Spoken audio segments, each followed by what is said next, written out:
Shalom. First off, we give all praises, honor, and glory to Yahweh, Ba'ashem, Yahushai, Ba'ashem, Rakakadash. We give double honors to our apostles, double honors to our elders, a great millstone, the taught us the truth and will well, and salutations to you, hopeful echoes in this truth and all in sincerity. We the brothers at GMS Kansas City Camp, because another week in, week out, to prophesy the downfall of America, as well as wake up the 12 tribes of Israel, which you so-called blacks, you so-called Latinos, and you so-called Native Americans. You're the true Israelites of the Bible that Moses delivered up out of Egypt through the power of Yahweh Ba'ashem Yahushai, who the world English calls God and Jesus Christ. Right. Okay? Going into some prophecy, man, a lot of stuff happened. You know, you had that total solar eclipse that took place. You know, that was a magnificent sign in the heavens, an omen of gloom. All right, the day of that, you had this movie that came out called Civil War, which is no coincidence that came out the same day as this eclipse, because these events in the sky, that type of events let you know the destruction is coming. The Lord's on his way back. He's gonna make on his promise to deliver the children of Israel, as also to get his revenge, who the world English calls Jesus Christ, Yahweh Shai. You know, and in that movie, it really puts you in the mindset.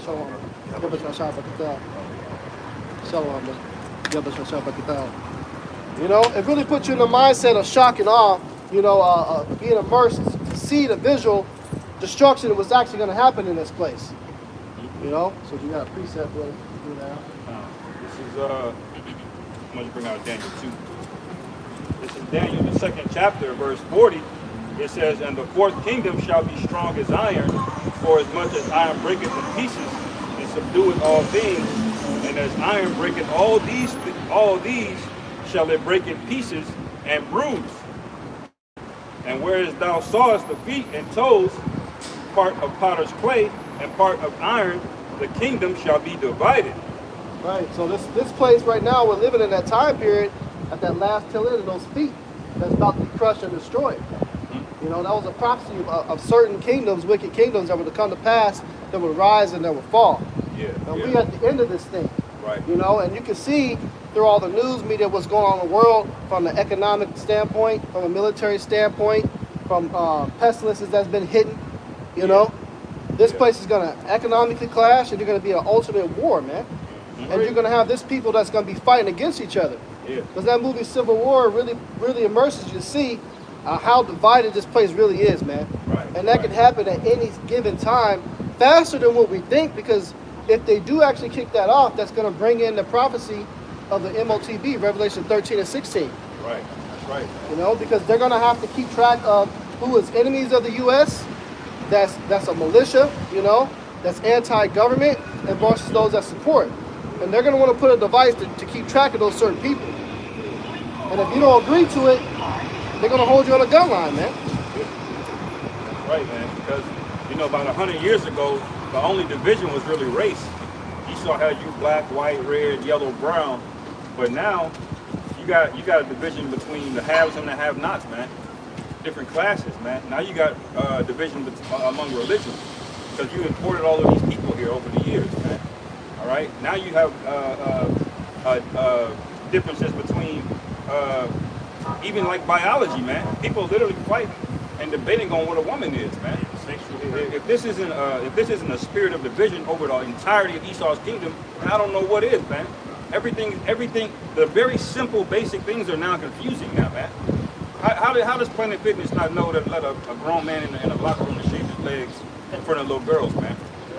But now you got to debate about it. See, this whole city, it's not just civil war, it's a spirit, man. What's the difference between a man and a woman? You know? They don't know.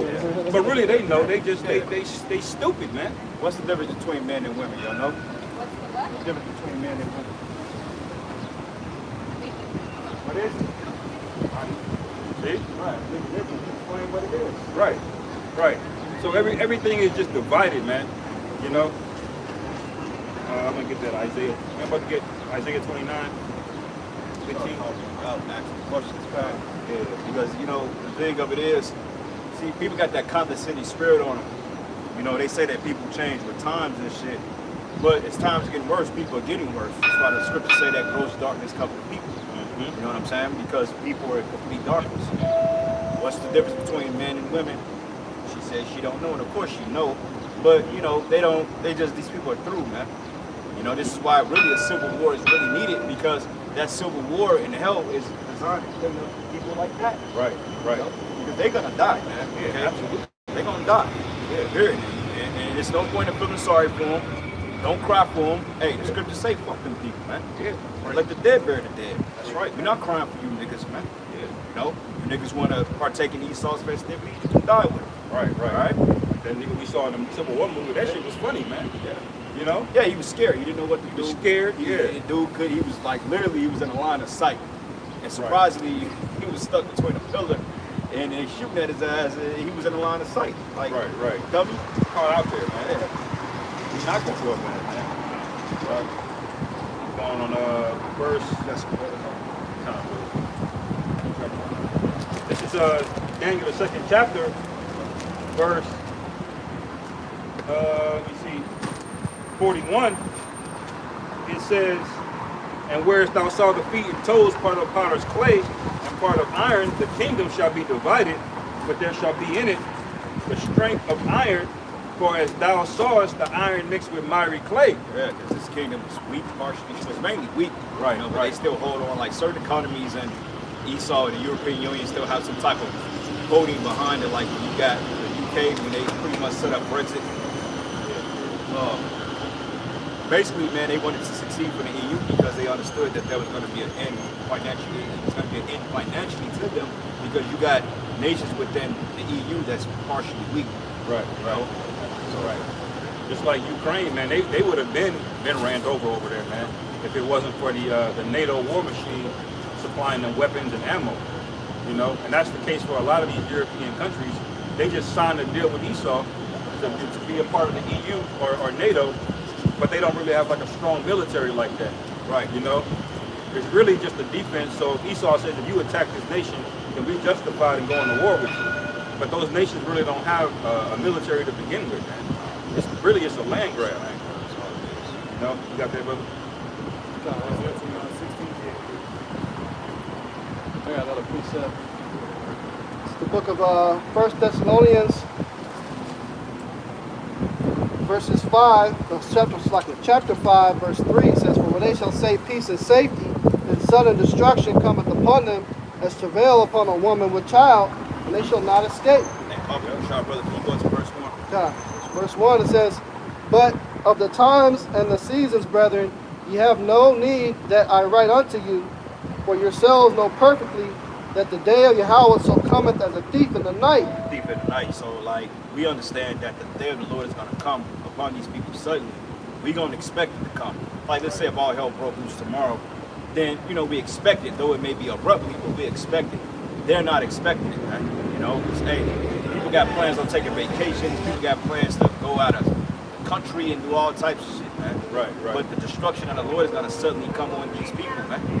And they ain't going to know from whence it's going to come. Because ain't no way in hell these people, man. They really believe in their spirit that everything is going to be all right and everything is not. Right. Ain't nothing to care about this goddamn place, man. Yeah. And it shows it's a spirit over these people because they have no reason not to know. This is the information age. Right. All of the news is readily accessible, but they don't see World War III coming. We filming. It's going live. We're live. Y'all want to wait for the camera? I didn't mean literally, but thank you. So they're in that Saturday mirth spirit, man. You know, and truth be told, back in 2020, that's all these wicked people wanted, man, was to get back to a mirth spirit on Saturdays, going back to concerts again. They ain't really, the fear of the Lord wasn't really in them. You know, they got scared, but they really just wanted to get back to their bullshit, man. There was no contrite spirit on these people, man. You know, Because they ain't seen nothing yet, man. Right. This is called the Virgin Daughter of Babylon. So when you don't see anything like Civil War breaking out, these people don't think it's going to touch it. This is why the scriptures say that them that are at ease at the land of rest, roughly paraphrase Ezekiel 38, it says that this is the land of unwalled villages, and this is the land of rest. So when you look at people, they have a luxury lifestyle. They're not anticipating anything bad. Though the world is in a probably in a decaying place, they look at it like, well, that would never come here.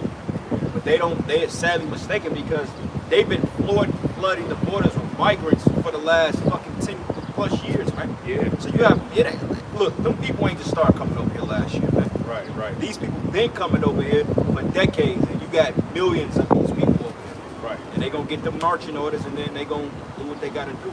Yeah. You know? Yeah. Esau only does a census every 10 years. But he really has no idea. It says, verse 2 says, "For yourselves know perfectly that the day of Yahweh so cometh as a thief in the night. But when they shall say peace and safety, then sudden destruction cometh upon them, as travail upon a woman with child, and they shall not escape." Peace and safety, and sudden destruction. Everybody's safe. Everybody's, oh, it can never happen in America. You people finna get fucked up, man. Yeah, that's right. Straight up. That's right. Quick. And you deserve to get fucked up, man. Right. Because they don't want all this fucking bullshit that's happening in the world, and you niggas out here still playing games, man. Right, right. You got this clown Nate Daniel of the IUIC talking about you go to hell when you die. Where's that in the scriptures? When the Lord said that, woe to you, it is more tolerable for the city to go through hellfire than for you. I think the Lord was rebuking, what is it, Capernaum, if I'm not mistaken? When the Lord was rebuking them. Yeah, and basically they say, well, hellfire, well, you got to understand that Gehenna was just a place that they took trash and bodies, and there's a bonfire, basically, man. Right, right. It's like, y'all ever been like on the outside of the cities and they got reclamation plants and they burn about? Like if you go on 291, it's like this big dung hill they put, it's like all types of shit in there. It's trash and everything. Yeah. And they basically burn it and melt it down to liquid gas. And this is how you recycle it. Then they build playgrounds and shit off of it. That's all it is. You take it and you burn the bodies up. It's like a big bonfire. Right. You know what I'm saying? But you got stupid people like Israelites that claim that their prophets saying that that's a such thing as hell. Well, if there's a such thing as hell, then, I mean, what is this, heaven? Because this is hell we in, man. Right, right. You know? Every week, fucking car breaking down, some bullshit, rent go up. You know, you got an ache in your big toe, the woman is out of order. I mean, how much more we got to suffer? Right. You know? That's right. It says, verse 4, "But ye, brethren, are not in darkness, that day should overtake you as a thief. Ye are the children of the light, and the children of the day. We are not of the night, nor of darkness." We are not of the night nor of darkness. We're children of the light, man. This is why we out here speaking this. Right. That may look like something that's preposterous to you people, but overall, we're serving Yahweh Shai, man. You know? It may look like we're wasting our time. It may look like it's pointless, it's futile, it may fall on deaf ears, but the word is getting out there. Yeah. And at the end of the day, we're really building an ark. All the brothers you see out here, we're building arks, man. Yeah. We're laying the bricks, we got the nail, the woods, and hey, we're building that ark so when destruction comes, we can get delivered, Lord, is what we found willing, you know? That's right. That's right, man. You know, because it's a big advantage when you're not taken off guard like that. You know, because every single day we wake up, man, I hope this happens. Is a destruction going to happen? Yeah. You know? Versus everybody else, they're in this mindset of enjoying themselves, having a good-ass time. You know, imagine being in Hawaii on a luxurious beach and you're on vacation. You're not thinking about nothing that's going on in the world, and all of a sudden, you see a fucking a trail coming across the sky. Yeah, a fucking bomb. And it come down and bam, blow some shit up, man. Yeah. And all of a sudden you hear gunfire going off in the city. You hear Honolulu and shit happening. You turn on the news, you start hearing sirens. It's that fast, man. It can happen that fucking fast. Yeah. That's all it takes. Because all it takes is one of these fucking people, these sleeper cells, to do some shit. And best believe they're in every fucking state. Yeah. Every single fucking state they in there, they ready to go. Right. And they ready to set up a coup to get this civil war started, man. That shit definitely gonna come and happen. Well, they were saying a lot of businesses had closed down in New York because of the retail theft. I don't believe that, because this is why you have insurance. Like, if you got a multi-billion-dollar insurance policy and somebody steals say a fucking $800 Gucci bag or some shit, you ain't taking no loss on that. Because you ain't paying $800 for that Gucci bag. You're getting that shit wholesale.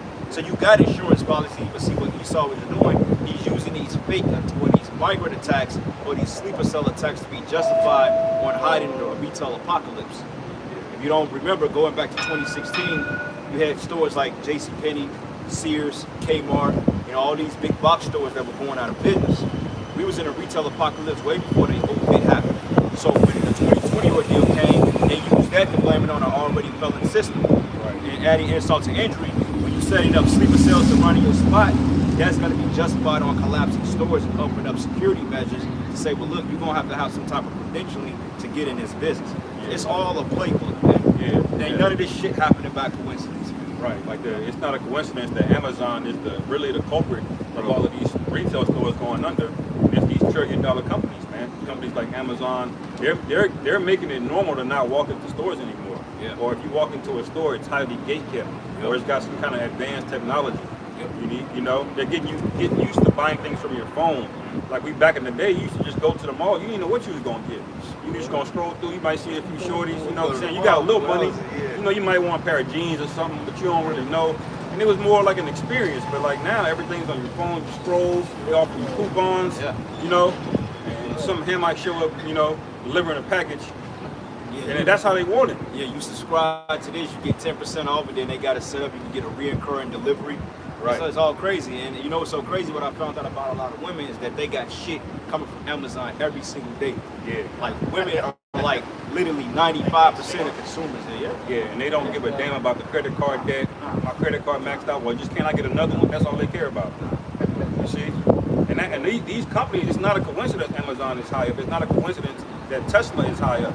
It's not just because these Teslas are so great and so good. There's an agenda going on, man. They want fully autonomous vehicles, man. They don't want you walking around with gasoline cars, you know what I'm saying, that can't be fully controlled. They're like, no, embrace the new technology. You know what? Esau's going to make it cheap. It says, verse 6, let us not sleep. It says, therefore let us not sleep as do others, but let us watch and be sober. For they that sleep, sleep in the night, and they that be drunken are drunken in the night. But let us who are of the day be sober, putting on the breastplate of faith and love, and for an helmet the hope of salvation. So your faith boost is need to be constantly increased, because ultimately you're going to need divine intervention to protect you from everything that's going to happen. Because there's no way you can try to plan shit out. You can try to prep all you want. You can have a bug out bag. You can have a bunker. You can do all this shit. You can stock up on supplies. But there's no guarantee that you're going to have access and get all that shit when this day hits. Yeah. Because like I made the mention, you could be in on vacation somewhere in Hawaii. Are you going to have your fucking bug out bag with you when you're over there? No, you ain't thinking about that, You ain't going to be allowed to take all that shit. You're going to have knives in there, all types of this shit. You think they're going to let you bring that shit on the plane? They're confiscating, man. So you don't know where you're going to be at. You might be on the highway on the way to the fucking job going somewhere. And some shit go down. All of a sudden, you got a big-ass traffic jam. What's going on? You get out the car, it's a big-ass checkpoint. Boom, a fucking bomb go off in the distance. Now you got to get on foot to get back home. Right. People don't think about things like that. They try to prep. No, you need faith, man. You need the Lord to send his angels a hedge of protection over you. That's right, man. That's why I said be sober, man. The spirit. I have precept.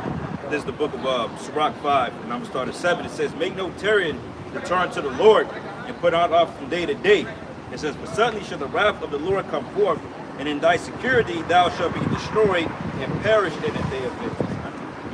Because people are staving off the day of Yahweh, they're not looking forward to it. They're like, well, hey, everybody that made warnings on this whole TikTok about the solar eclipse, but you got bitches out here talking about, oh, we're divine. That's some fucking bullshit, man. Right. Like the black woman, right? Remember when she killed the fucking kids? All because she was an astrologist and I guess she had some type of epiphany or whatever. Bitch killed her husband, killed one of our kids, and rammed herself into a fucking tree. Yeah. You know what I'm saying? So people ain't in the right mindset. Right. Yep. Divine, right? Yeah. Hell no. Yeah. That's gonna be common, man. Y'all don't know how many people are on medications out here. They gonna go off these shits, man. Hey, yeah, these people are through. Hey, what kind of car is that? Corolla? That's like a 93. And she'll be proud as hell, man. Yeah. She gonna be like, are you 6 foot? Yeah. She has a standard for you. You gotta be 6 foot. You gotta make 350 bands a year. You can't have no kids. You gotta have a 24-inch ride. You gotta have a 2026 Tesla on the 22s. Yeah. And yet this bitch can barely fucking keep the car running, man. Right. But see, that's the fuckery of this goddamn fucking place. Hey, this place don't deserve nothing less than missiles, man. Yeah, That's right. Absolutely. Straight up, because when you really tap into the spirit, it really pisses you off, man. Yeah, You know? that's right, man. These people, they don't serve on purpose. Like a brother said it. He said the worst thing you could have done was give worthless people an opinion. These people are worthless, man. These people, like, when you give worthless people, stupid people opinions, and you allow them to put that shit on social media, then this is the result of it. You have nothing but confusion. Yeah, You know? yeah. Because, like, let's just say if you was in an office in a job and you had a mode that was favored over everybody, and you a man of the Most High, and you get into a controversy with them, they will basically ostracize you and side with him. Right. Like, you brothers ever argue with somebody and they started an argument, then when you started to kind of like turn up or get your point across, they try to stop you. Right. Yeah. That shit pissed me off. It's like, motherfucker, he started, nigga. Yeah. You know, you be mad as hell. Like, wait a No minute. fucking end. That shit irritated me, man. Remember that nigga woman that was in the airport talking shit? He was all Yeah. in his face, and she swung and hit him. He finally lost it. And He tackled her, charged yeah. And then the nigga want to jump in, man. To stop it. But why when you stopping that cackling hyena bitch when she was all in this man's face, man? Bro. Putting hands on him, man. Now you want to jump in. But see, when the Civil War breaks out, that ain't gonna be none of that, man. You simps gonna die in the first wave, man. Oh, yeah, you like simps. Call of Duty Zombies, and you got the first wave, y'all gonna get sprayed out the first round, man. Them always the easiest. The first round's always easy. Yeah. You know? Yeah, and it reads here, and it says, set not thy heart upon goods unjustly gotten, for they should not profit thee in the day of calamity. So, hey, it says unjustly gotten. America is an unjustly gotten place. Yeah. Okay, this whole place was built up through the blood of the Israelites, man. Yeah. Every square foot, all these buildings, all the insurance policies, the companies, that come off the back of us, man. Right. Like when you look up some of these insurance companies that back these buildings, a lot of these motherfuckers go back to like the early 1900s, 1800s, man. They just changed their name over time, and this is how the elites do it. See, they like, and I realize this too about a lot of properties. Like a lot of times you deal with slumlords, right? So if they're getting sued, they may be called LLC investment. So that's a LLC, or that's like an umbrella term. So in case they get sued under that, they will buy out another LLC and put it under that umbrella and still be the same people operating the property. Just under a different fucking name, man. Yeah. Like, wait a minute, I just sued them. Why they still running the property? Right. You know? Yeah. Right. He made the law like that. Shell Corporation. Yeah. And a lot of businesses, big time businesses like these fashion lines and shit like that, they got started off the bloodshed of that insurance fraud. They would take the slaves on the slave ships, throw their ass over to the sharks, Yeah. and then put a claim out. Right. That's how right. far insurance goes back to. That's where it originates from, man. They put insurance on the slaves, man. They didn't care. At first they had their way with them, tortured, whatever, rape, rob, and pillage them. You had buck breaking going on because they knew they was gonna kill them anyway. Right. And threw their ass overboard, and you still got sharks to this day still following that path Right. of the transatlantic slave trade that are conditioned to this day, man. Hundreds of years later, you still got sharks that swim that same path that they didn't originally do because of feeding off of all of our people. So do you think the Lord forgot about all of this? Yeah. You're sitting over here enjoying this. You might go to Chase Bank. You might go to B&B Theaters. You go on to Powerline T-Mobile Center. All this shit was, like the brother said, built off of our bloodshed. Yeah. So it has to come down. The Lord didn't forget about it. The punishment's on the way. Yeah. Right. So you might as well embrace it. The worst part is that the world wants to convince you that you don't deserve recompense for that. Right. The world's trying to convince you, nigga, you need to get over that. Forget about it. Well, it's not, man. Yeah. The scriptures say, the day of vengeance burneth in my heart, man. That's something that Yahweh Shemiah Shai and the angels meditate on every day. Right. As you should too, man. Yeah. That's right, man. Yeah, because and I'm pretty sure every brother up there can attest to that, man. I know everybody wants their pound of flesh, man. Everybody wants to get back, and get some get back. Ain't nothing better than get back, bro. Because we've been done unjustly, bro. This society to family members to women.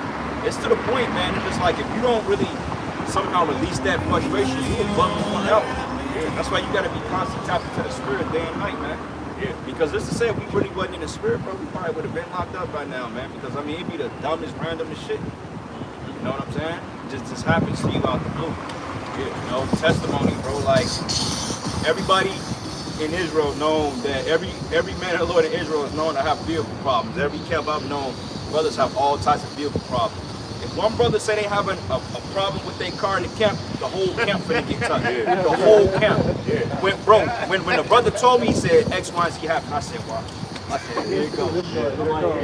We trying to get, we trying to get to Chicago and shit, bro. Here you go. I'm like, all right, here you go. Here you go. You know what I'm saying? What's next? You know? Random shit, bro. It's like, damn. Me and bro was just talking, like our fucking AC went out. What are the chances both of us? Hey, I just found out mine. I just You see?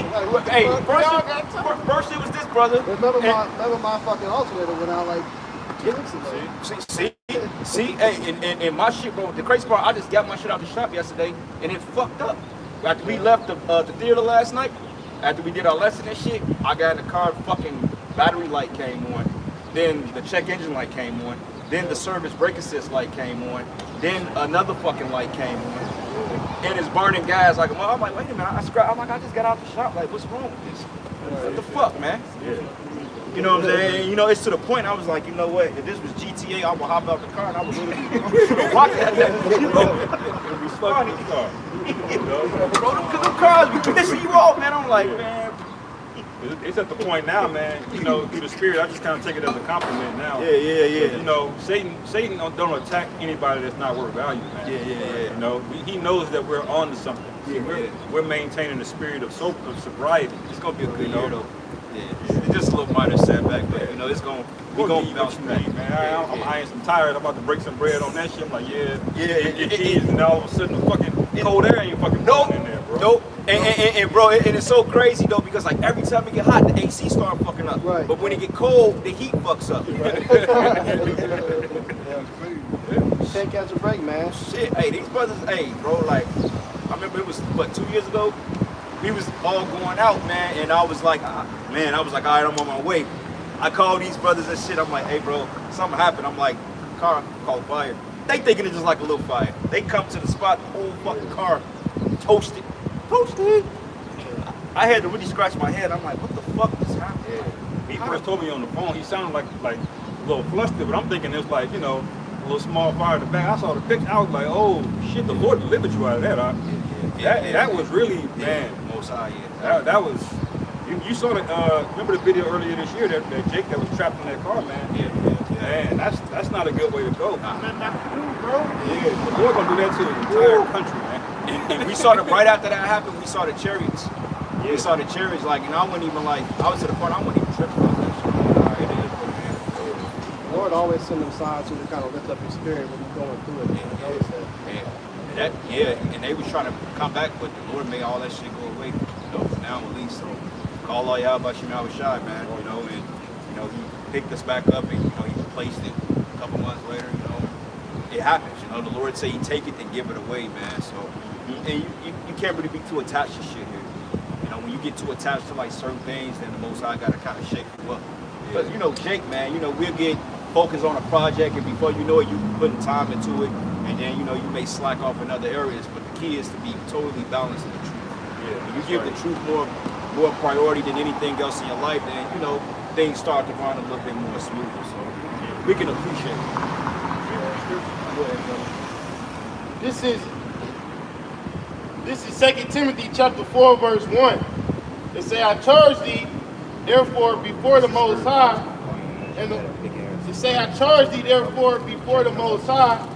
and the Lord Yahweh Shai, the anointed, who shall judge the quick and the dead at his appearing and his kingdom.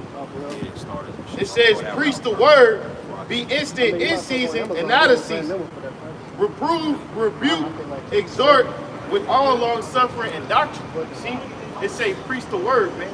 It say be instant in season, out of season. And we say that when we speak about, you know, the weather. You gotta come out in summertime, you gotta come out in wintertime. But also you gotta be in season, out of season when it comes to your life, man. Cause sometimes you're gonna be up. Some days you're gonna have a variety of chicks you can deal with. Some days you're gonna have an extra $1,000 to fuck off and do whatever you want to do, man. You know what I'm saying? Sometimes things is going for you. You still gotta push the word. But hey, then when you get down bad, man, you got mental afflictions on you. You got, you know, your car got fucked up. You had a shitty ass work week. Guess what? You still gotta come out and teach, man. That's right, man. Say, 2 Timothy 4 verse 2, preach the word, be instant, in season, out of season, reprove, rebuke, exhort with all long suffering and doctrine. I mean, whatever you got going through, you have to do those things if you call yourself a prophet, man, with all long suffering. You can't say, man, I'm tired of teaching, I'm gonna just take off this week. Nope. Some guys do that, but we can't do that. Precept. This is Psalms 34, and I'm gonna start at verses. Let's start at 17. It says, "The righteous cry, and Yahweh heareth, and delivered them out of all their troubles." Man, so all the situations that we use, for example, you count your blessings on it because it's like, damn, you know, that could have been fatal. But the Most High delivers us from these things, man. Sometimes when things appear to be bad, and He deliver you from it, sometimes it can be a blessing in disguise.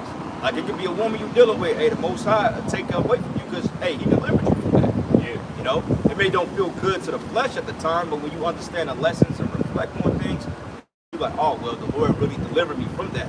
You know, and hey, count the blessing. But it says here, but the Lord is nigh to them that are of a broken heart, and saveth such that be of a contrite spirit. Many are the affliction of the righteous, he says, many, but the Lord delivered him out of them all. Okay, so that the brothers were going into our afflictions, man, and we get delivered out of these things. Because after this happens, something else is going to happen. Maybe in a different area in life, but you know, it is going to hit you in different areas. One day you may wake up, your bank account may get hacked. Somebody may steal your money. You know what I'm saying? Your pipe, you know, your plumbing might go bad. You may break a foot, or you may, you know, have some type of pain in the body, back problems, whatever. Woman tripping, job may decide they want to get rid of you. Bro, it's always a constant cycle of this shit. You know? 2 Timothy chapter 4, verse 3. Now it says, for the time will come when they will not endure sound doctrine, but after their own lust shall they heap to themselves teachers having itching ears. You know, nigga, we ain't gotta go out in wintertime, man. Right. We ain't gotta do lessons. Yeah. All we gotta do is, you know, stand up by the gas station and hand out these flyers, man. Amen. The Lord require you to do the most you can for this ministry, not the bare minimum. It say, and they shall turn away their ears from the truth and shall be turned into fables.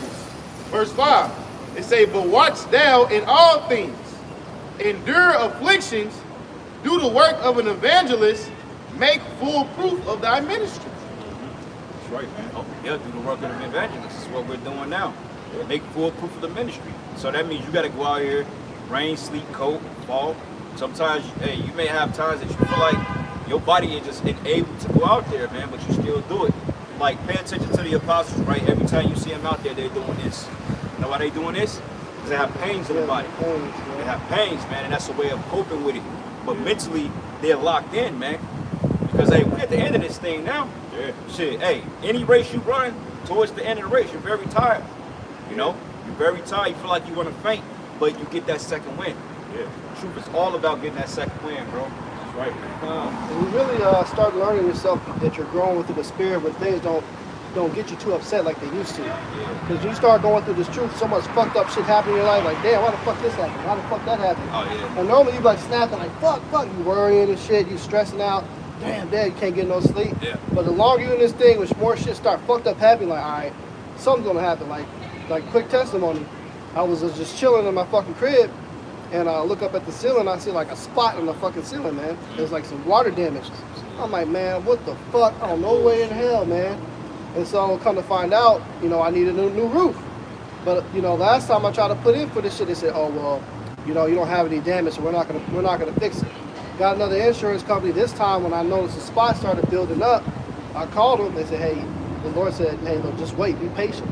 Just be patient. The next day, I kid you not, a fucking hailstorm came, man. And that was enough damage for the insurance to go ahead and pay for this shit. The spirit. Yep. Because the Lord allowed that to happen so it can be fixed. Because these insurance companies, they grimy, man. They won't fix shit, but they'll take your money. Another situation, how to pay to get that done, deductibles and shit, you know, the Lord gonna work that out too.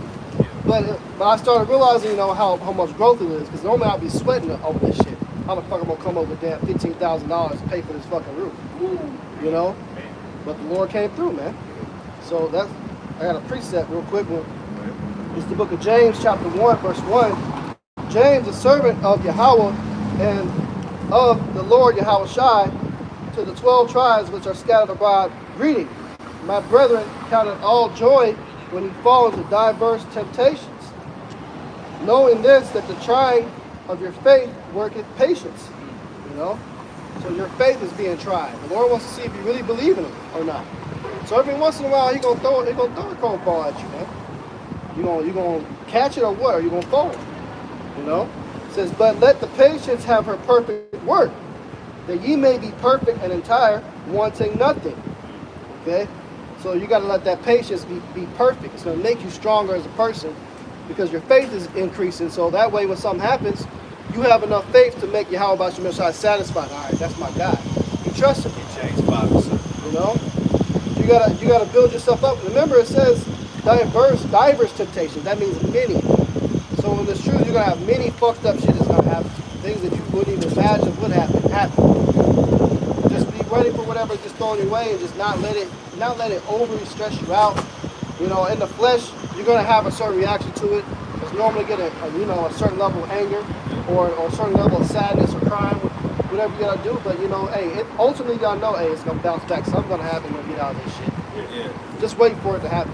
Very aggravating, yeah. Like, you know, we gonna pull out the precept in a minute, but kind of going into what this brother was saying, you notice growth when certain things don't really tick you off. Like, y'all brothers ever, you know, we all dealt with women, and you reflect back on, like, why was I even fussing with this bride for? It's like, when you look back on things from years ago, it's like, it was really pointless, man. But at that time, you didn't know because you were so immersed in it, this is how you handle it. Once you look back, you say, you know what, I won't handle that situation like that.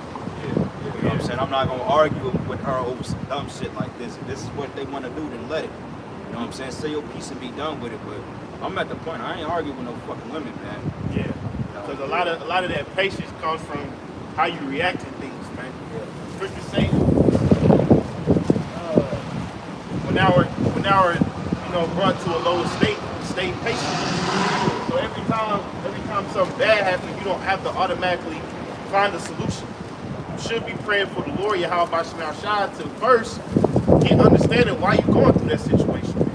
Because Lord just don't have things happen to you for nothing just because He's Lord. It's a lesson in everything.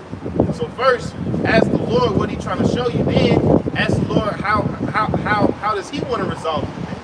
If you trying to resolve it one way and Yahweh Shem Shai don't want to resolve that way, you making a bad situation worse, man.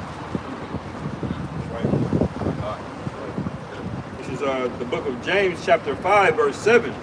Be patient, therefore, brethren, unto the coming of the Lord. Behold, the husbandman waited for the precious fruit of the earth, and had long patience for it. Right, so like, when you think of a husbandman, you think of a farmer or a planter. You're gonna be a farmer, that takes massive patience, bro. Because sometimes you're gonna lose shit within cropping. Shit gonna go bad. You're gonna have rabbits that's gonna come and eat shit, and it pisses you off because people take pride in their gardens, man. You know what I mean? You see some big, beautiful gardens because that's the source of food. Who wants to have it tampered with? Yeah. But when you plant things out of season to be within season, you gotta have patience for it. Like if I'm planting watermelon seeds in October to be ready for, May, June, and July next year, then I can't expect the watermelon to crop up in January, man. I gotta wait for it, no matter how much I want. Yeah. Patience, man. That's the spirit. I just bought some pumpkin seeds. My pumpkins I'm not gonna see till all the way in fall. Pumpkin seeds good as hell. But Bro. I be eating them shits like right. But I gotta plant them now. I started gardening last year, but I gotta plant pumpkin right now in order to harvest it for the fall. That's a long wait. Yeah. But I gotta make sure I water everything, make sure everything's good, keep out the fucking pests and animals and shit like that. The brother said it's work, man. Tilling that earth ain't no joke. Right. It says, behold, the husbandman waited for the precious fruit of the earth, and hath long patience for it, until he receive the early and latter rain. Be ye also patient, establish your hearts, for the coming of the Lord Yahweh draweth nigh. Yeah, be patient, man. Because this whole truth is like a big waiting game, a big patient game. Because we waiting on Yahweh Shai, you know what I'm saying? But at the same time, while we waiting, we feel like we're deteriorating. Yeah. So we kind of like getting anxious, like, come on, man, I know you said this was going to happen, but I don't want to be too fucked up to the point I can't make any moves in body by the time you get here, you know what I'm saying? But you got to just wait on the Lord, man. Yeah. The Lord gave us the parable of the fig tree. And it speaks about you'll know when summer is near, when the fig tree starts to sprout. So it gives you like an idea of where we are, man. So when we see things in the news, when we see things coming to pass, we have an idea of what's going on. It keeps us sober in our spirit, man. It keeps us locked in the spirit of watching. Keep us from doing dumb shit, man. Right, right. Verse 8, it says, or Salaki, verse 9, it says, grudge not one another, brethren, lest ye be condemned. Behold, the judge standeth before the door. Take my brethren, the prophets, who have spoken in the name of the Lord Yahweh, for an example of suffering, affliction, and of patience. Suffering, affliction, of patience, man. All right, somebody want to get that in, what is that, Hebrews 11? Read that, but yeah, read that again. Go back and read that verse. James chapter 5, verse 10, take my brethren, the prophets, who have spoken in the name of the Lord Yahweh, for an example of suffering, affliction, and of patience. Because the prophets of old had horrible lives, bro. They had depressing lives, man. It's like, who the hell want to be a prophet? Like, if you know it's going to be like, hey, in many ways, when you look at Jonah, sometimes I look at it like, I don't blame why he ran, but I understood why he had to do what he had to do, you know? Because it's like, when you get to the point, you're like, man, this is some fucking bullshit, man. Yeah. You know, you got to get hit, you can't swing back, you got to take the low. Right, It's right, really right, hard right. to deal with, bro. Like, when Jonah ran, that flesh kicked in, he's like, fuck all this, because he knew what came along with it. He's like, man, you tripping, you think I'm right. You said where? Nineveh? But he saw, hell nah. He didn't want to be. I'm gone, bro. Lord, like, I got you. And you know what? That shows that the Lord is fair. Yeah. Because the Lord always sends a prophet to warn before the destruction comes. Yep. And it had to be him. Like, it's like a million motherfuckers. Can somebody else do it? Yeah. Right. Hey, Jeremiah said the same thing. He said, look, man, I'm too young to speak to these people. I don't want to talk to them because dealing with our people, it's a headache, bro. You deal with Jake, you get into fights, you get into confrontations. Jakes are emotional. Jake have no understanding, bro. It's just always something with niggas, bro. Yeah. You know, it's always something, bro. It's just like it can never be straightforward. That's right, man. You know, you can't run from what the Lord wants you to do, man. Right. Because Jonah, hey, he got all the way on the boat. He was all the way at sea, man. Hey, he thought he was scot-free. He gone. I'm out. Next thing you know, what the Lord do is crazy, man. Busted that boat up, sunk that shit, and he got swallowed up by a whole fucking whale. Well, I don't think he sunk it, but they threw him over because threw him over. they realized like it was him. They was like this shit is happening because of you. Right. Because he went to the bottom of the ship, and if he didn't get off, Lord would have sunk it. He would have killed everybody on the boat for over him. And then he realized like, all right, I got a job to do. And they took him, they grabbed him up and threw him head first off the boat. Out of there. And that's scary, bro. Like at that time, you getting thrown into the Black Sea like that, man. At that time, bro, and it's a storm, and then a fish come and swallow you up. Hey, he was crazy. He was in a fish for 3 days. Right. Bro, that's wild. Bro, just being out in the ocean like that is horrifying, man. The Lord sent his own transportation to get his ass back to where, and where he dropped him off at? Right where he needed to be. And who's to say that Jonah didn't have a fear of what? Hey, I'm not saying it. I'm just speaking, you know, speculative. But just to say, look, he could have had a fear of water, bro, of drowning and some shit. The Lord bumped that fear upon him. Like, yeah, shit gonna get real today. I bet you do what I tell you to next time, man. And it pissed him off even more because the Most High didn't destroy it when he wanted them to. So in his mind, say like, man, you have me do all this, swallow me up for a fish, you do this and this and that just for you to spare this fucking place, man. He was pissed off at the Most High, man. You know, but the Lord like, look, man, you don't have an idea, just chill, bro. Yeah. You went there, you sealed the judgment, I'm gonna move on. Because the Lord knew he was gonna destroy it anyway. Right. It's like, look, okay, let's just say the people of America miraculously repent. At the end of the day, these people are so wicked, the Lord gonna bring the judgment on them anyway. Right. You know? The scriptures say the sins have already reached unto heaven. Yeah. So they've already reached Yahweh Shemel. He ain't having Yeah, it. this place can't repent. Is there any repentance for America, brothers? Hell no. Go ahead, man. This is Matthew chapter 24, verses 32. It says, now learn a parable of the fig tree. When his branch is yet tender and putteth forth leaves, ye know that summer is nigh. Perfect. So likewise, when ye shall see all these things, know it is near, even at the doors. Yes, sir. Verily I say unto you, this generation shall not pass till all these things be fulfilled. It says, heaven and earth shall pass away, but my word shall not pass away. But of that day and hour knoweth no man, no, not the angels in heaven, but my Father only. So just as we talking about patience, hey, our Lord Yahweh Shai, he got to exemplify the most Hey, you see how patience, stupid man. these people are? She on a fucking phone, man. Why do these women look? She just and somebody come and you know, in Salakia, brother. But it really pisses me off when I see that, because it's like you have no care in the world, man. Yeah.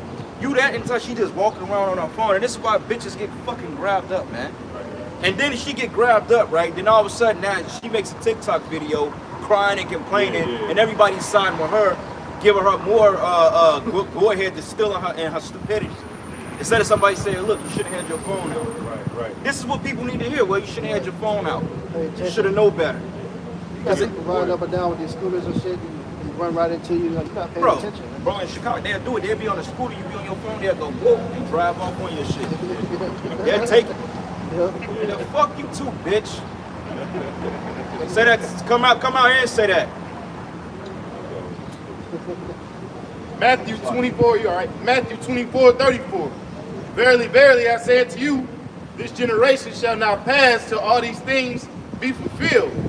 Heaven and earth shall pass away, but my word shall not pass away. But of that day and hour knoweth no man, no, not the angels of heaven, but my Father only. Like we saying, you know, everybody want to talk about how bad they want to get in the kingdom, how bad they want to see Yahweh Shai, man. Yahweh Shai want to get back here even worse. As much as you want to get into the kingdom, Yahweh Shai wanted 10 times worse, man. Yeah. And he don't even know when he coming back. He waiting for the green light, just wait. Same way we waiting for the green light. Right. He watching for the prophecy the same way we watching for the prophecy. We know it's coming, but we don't know the time and date. Right. The Most High is the ultimate chess player, man. That would be like you as one of the pawns on the night asking, like, Lord, why'd you move me right here? But a good chess player can see 5 to 10 moves ahead. You may be there and you may get sacrificed, but it's for a larger play.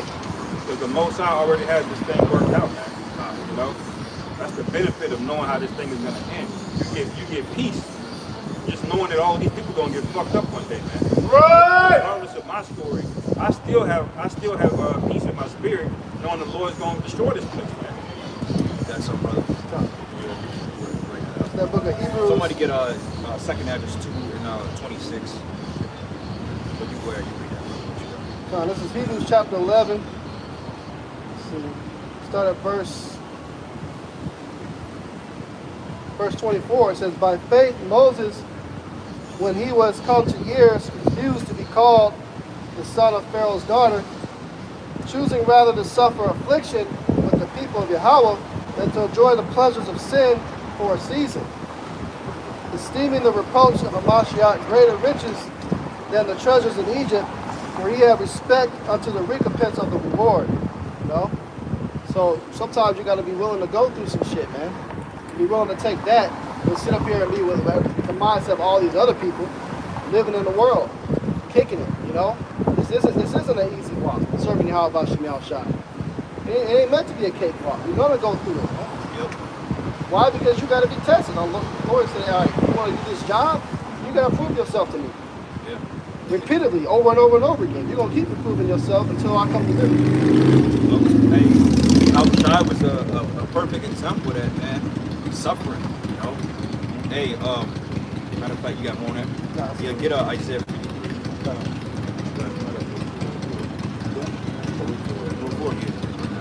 This is Baruch 4, chapter 4, verse 21. Be of good cheer, O my children. Cry unto the Lord Yahweh. He will deliver you from the power and hand of the enemies. For my hope is in the everlasting, that he will save you. The hope, man. You got it. We have hope. We have faith. This is why we go so strong, because we have a belief that something is going to vindicate us eventually, you know? Because if you don't have that belief and that hope, then why are you out here wasting your time? Why are you out here wasting the Lord's time, man? You know? It says, and joy is come unto me from the Holy One, because of the mercy which shall soon come unto you from the everlasting our Savior. For I sent you out with mourning and weeping, but the Most High will give you to me again with joy and gladness forever. Right, because right now we're in a state of mourning. The kicked out of our land. We're not being acknowledged as the Israelites. Like the scripture says, it should come a time that they should say, you are not my people. You know, and that's over here in America, man. Because, you know, even though people may look at this sign, it don't really click when they see this, because people forgot how great these people really are, man. And to be honest with you, most people don't even really understand the dynamics and the history of these people on the sign. A lot of our people don't even understand these people. So when they see it, they say, oh, well, we know about the 12 tribes. They were God's chosen people, but they can't tell you the characteristics. They can't tell you about the priesthood. They can't tell you about the tithing. They can't tell you about anything about it. So when we are equating ourselves to God's chosen people, it's more of an offense to them, because how can you niggas be Lord chosen people? Right. They won't even be a believer in it, and they'll still be offended that you called yourself that, man. Yeah, right. Nigga, how dare you? Right. Hey, when Putin opened them vaults up, that pissed off a lot of people. Esau is losing his mind, man. Like, you had people burning Bibles because they found out that the Messiah was so-called black. But wait a minute, man. I thought that God loves everybody and color don't matter. Right. Clearly, color doesn't matter, because when he was white, then, you know, you accepted that. We had to accept that at a point in time. You didn't have niggas burning Bibles. Where they loved when they found out that Jesus was white. You know? Yeah. Especially the Latin tribes, man. They loved Cesare. Right.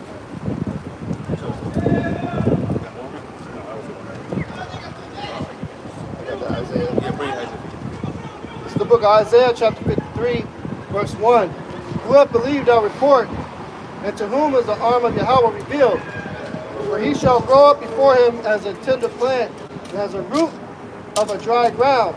He have no form nor comeliness. And when we shall see him, there is no beauty that we should desire him. Right, man. Meaning that he just wasn't this comely individual. He just looked like a regular Israelite, man. You know, he just like regular, like you brothers out, like we're just regular looking men, you know.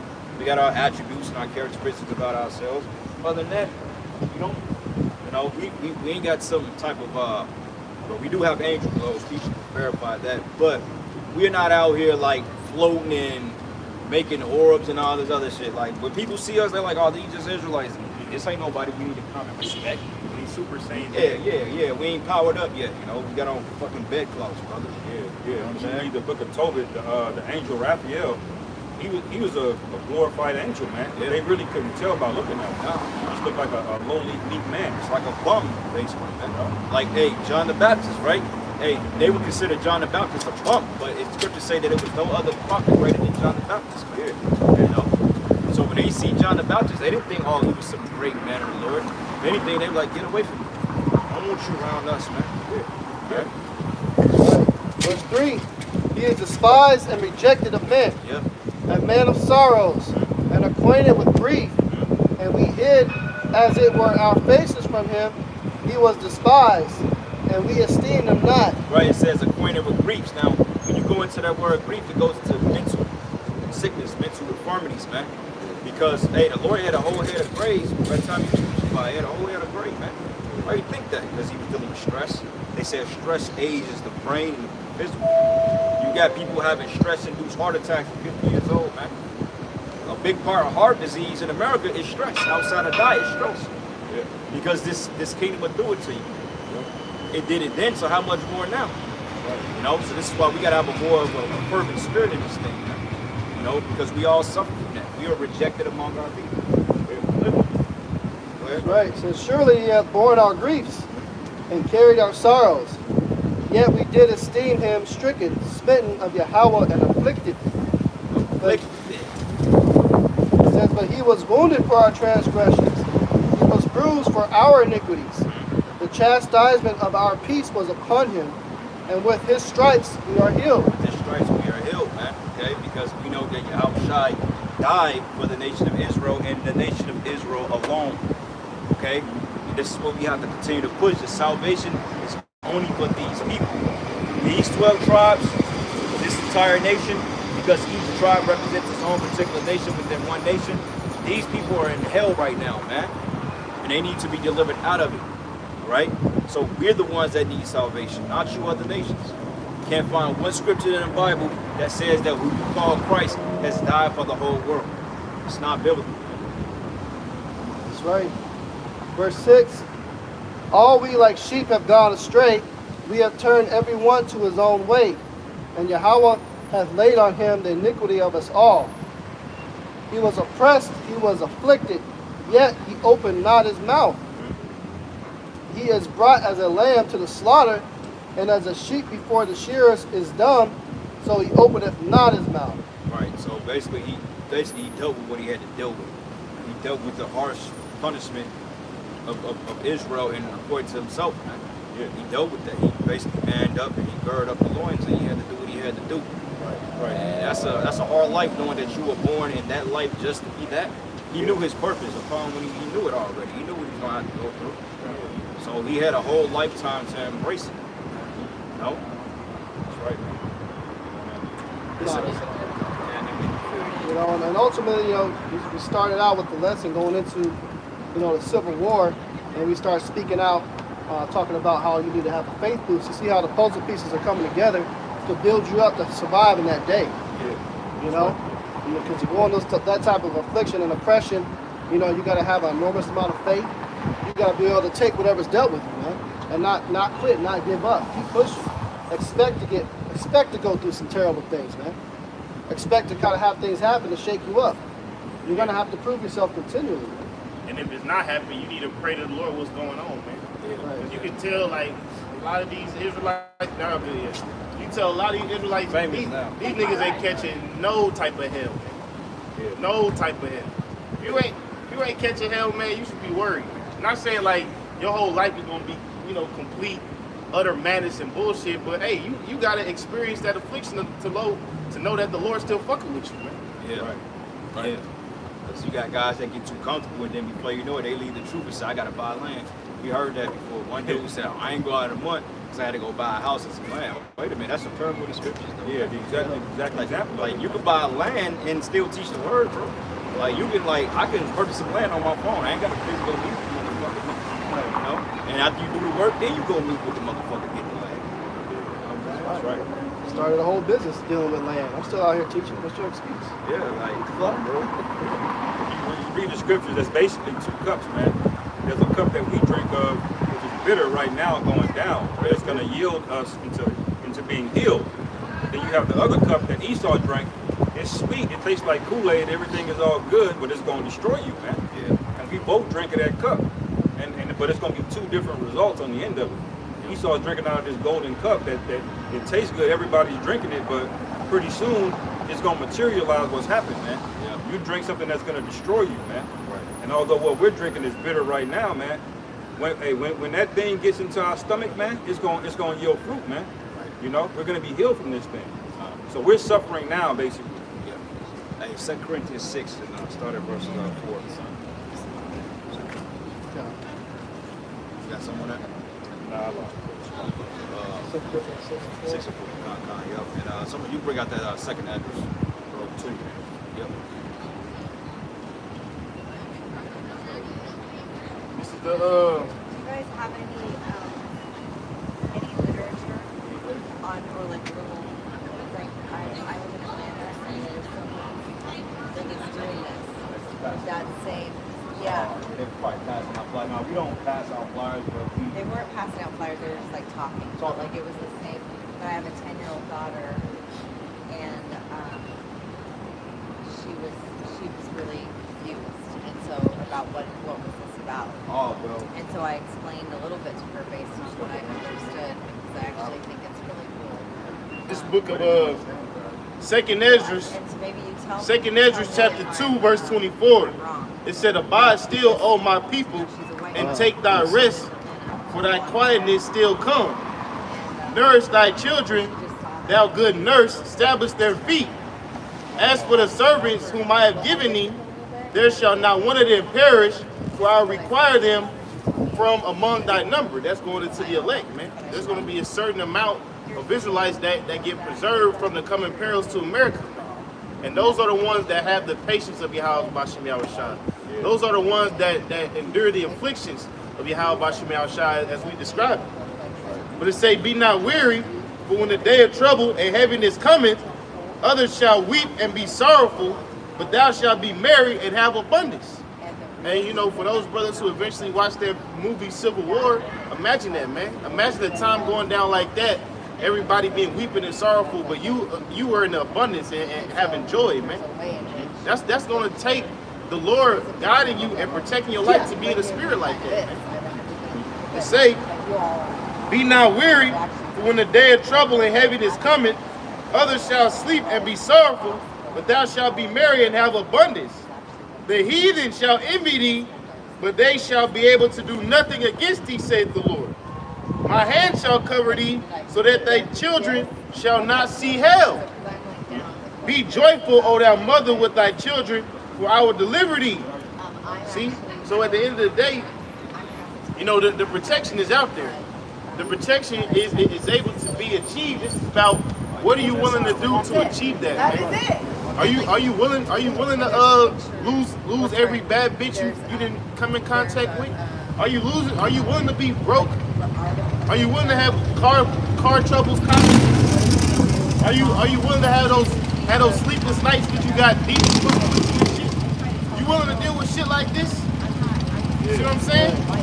This is all part of what we signed up for, but you gonna say for what how about she got shot because you endured it, man. You reap the benefits of that, man. Right.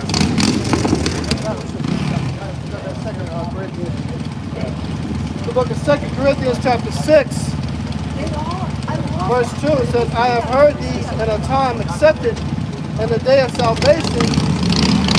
I scoured thee. Behold, now is the accepted time. Behold, now is the day of salvation.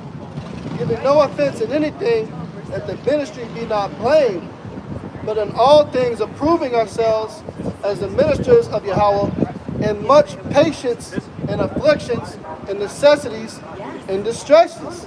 They say proving yourselves as the ministers of Yahweh Bashem Yahushua. Read that part one time. But in all things approving ourselves as the ministers of Yahweh, in much patience and afflictions and necessities and distresses, and stripes and imprisonments and tumults and labors and watchings and fastings.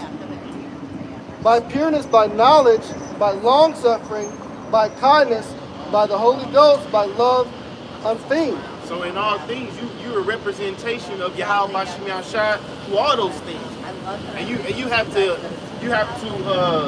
conduct yourself accordingly, man. You can't. We ain't got no time to have nigga moments, man.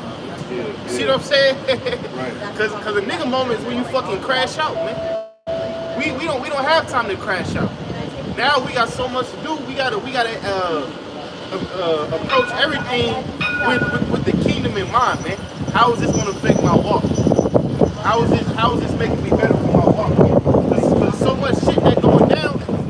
Satan wants you to crash out, man. Right. You know, I had shit happen to me. Shit happened to me this week. I was debating about crashing out, man. But nah, man, we gotta just take whatever comes so that we can remain a good example for you. How about Yahushua on this planet Earth, man? Yeah. That's right. Remember the conversation that between Yahweh and Satan, the spiritual demon Satan himself, when they were talking about Job. You know, Yahweh asked him, you know, where you been at, Satan? And he said, going out to and fro throughout the earth, man, trying people. Yeah. You know, that's his job, and why? And what he wants to do is he wants to try to get at you. You're the gamble, just like it was with Job. Right. Yeah, Yahweh is telling Satan, you know, hey, these are my guys. And, you know, Satan saying, oh, really? I bet you if I do this to him, I bet you he's gonna deny you to your face. Yeah. You know? So they're gonna do little shit to get to you. That's really gonna piss you off at your lowest moments, man. That's right. That's his job. Right. You know? John. The book of Daniel, chapter 7, verse 25, and he shall speak great words against the Most High, and shall wear out the saints of the Most High, and think to change times and laws, and they shall be given into his hand until a time and times and the dividing of times. So the Lord basically prophesied, man, that we were going to be in a position where we are going to be wore out all the damn time, man. But it's for a time period, man. It's for a time. And when that time is up, we literally just gonna possess the whole earth, man. All of these people included, man. So that's just an exercise of suffering, man. You go to the gym, you lift, it burns, man. It's resistance, it's hard. You know? But what do you get out of the gym? You gotta wait a little bit. You may not see no results for a little bit. But over time, you start seeing the results, man. And you get into it. You get the gains. You know? And that's what the Lord is doing on a much larger scale. See?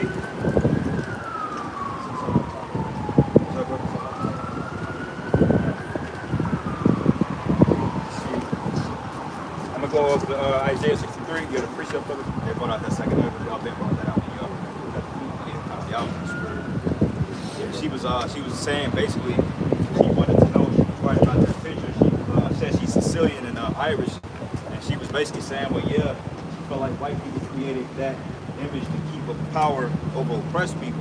And I said, you're absolutely right. And I asked her nationality. She said she was Sicilian and Irish, and she said, and I'm like, yeah, you're probably an Israelite. And I'm like, Italians were black. She said she knew that.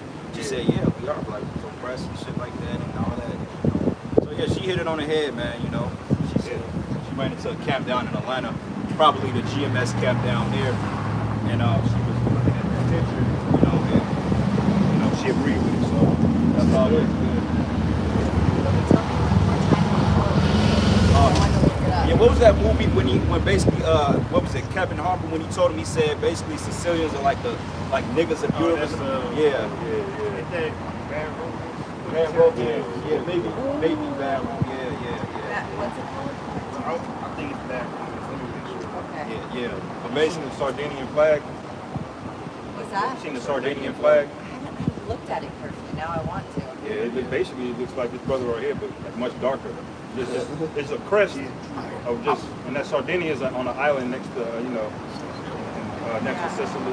Yes, I met a bunch of Sardinian people actually last time I was in Italy, and my thought was these people look. Yeah, they like they got a real saucy spirit on them. them. They're totally different. Yeah, they're loud. I wish I would have had that book today. Nature Knows No Color Line. Can I take a picture of Yeah, them? Yeah. Okay, so it's in here. Oh, True Romance. Yeah, Dennis Hopper. Yeah. Dennis Hopper. Okay, I'm I remember gonna that He scene. says basically that. He said basically, Sicilians- y'all, the black niggas of Europe or something to that regard. He said they basically niggas. They got nigga blood in them. Yeah. But you remember during the time of the Moors, we colonized. You dealt with white women. Hey, you deal with white women. Right. They like you too.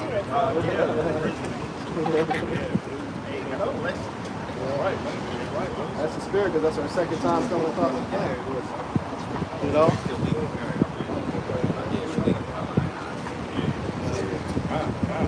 And that's why we out here, though, man. You know, your brothers, your work don't go in vain. That's 100 up on your ass. As Apostle Hart said, we don't need you to bring back the Jesus. Hey, we gonna start a campaign, boycott the black woman. Hey, I'm gonna get a shirt made. I'm gonna just wear it to piss them hoes off. Boycott black women, and we gonna be on the castles, man. That shit gonna start a civil war in KC. Right. I remember, man, my cousin Cookie, this nigga, I used to deal with this Irish chick. She was a chick. She had red hair and shit. They was getting mad at me because it was like he on the corner talking that black power shit with a pasty white woman, which she was a chick. But then this nigga's brothers got baby by fucking white women, man. My brothers deal with number white women. What you mad at me? Because she want to deal with a nigga named C. You know? But that's just what it is, man. At the end of the day, we can have whoever we want, man. We can do whatever the hell we want to do. We're kings, you know? We ain't got to explain none of you goddamn women, all right? Look, and we going to say it. A man can have multiple wives, okay? A man don't have to tell you what he's doing. Okay? You ain't got to tell your wife you got to do things, bro. All right? Your woman want to know ain't none of her damn business. You going out there to see your other wife, you ain't got to tell her shit, man. Ain't none of her fucking business. You the Lord. Right. She don't like that, she can step. And this is why a lot of you women that dealt with us, you're gonna be destroyed because you can't adopt to the fact of letting your man be a lord, man. Right. Okay, you women need to be ruled over. Who agree women needs to be ruled over? Yeah. Hey, Question, sir. Should women be ruled over? I don't know. Exactly. But he got a son. Hey, for edification, man, multiple wives is not committing fornication. Yeah. Let that be known. Right. We got other cancer going on. Yeah, I saw how you already doing that, man. Yeah. Hey, but the spirit is, we did that lesson going into multiple wives a week before that bullshit ass doctrine came out. Yeah. They might have saw that video. Hey, man, look, I'm going to say this, man. I'm going to toot on. Hey, y'all sleep on GMS Kansas City, man. We bring out a lot of shit before y'all even talk about it, man. Yeah. Now we got to put the rivalry out there. Yeah. You know, brothers be going in, man. We say a lot of shit and come to pass, man. Like, Yeah. you know, But y'all better tap into GMS Kansas City, man. You got some real solid brothers out here. Yeah. That's a demon, man. That's getting ready to go around.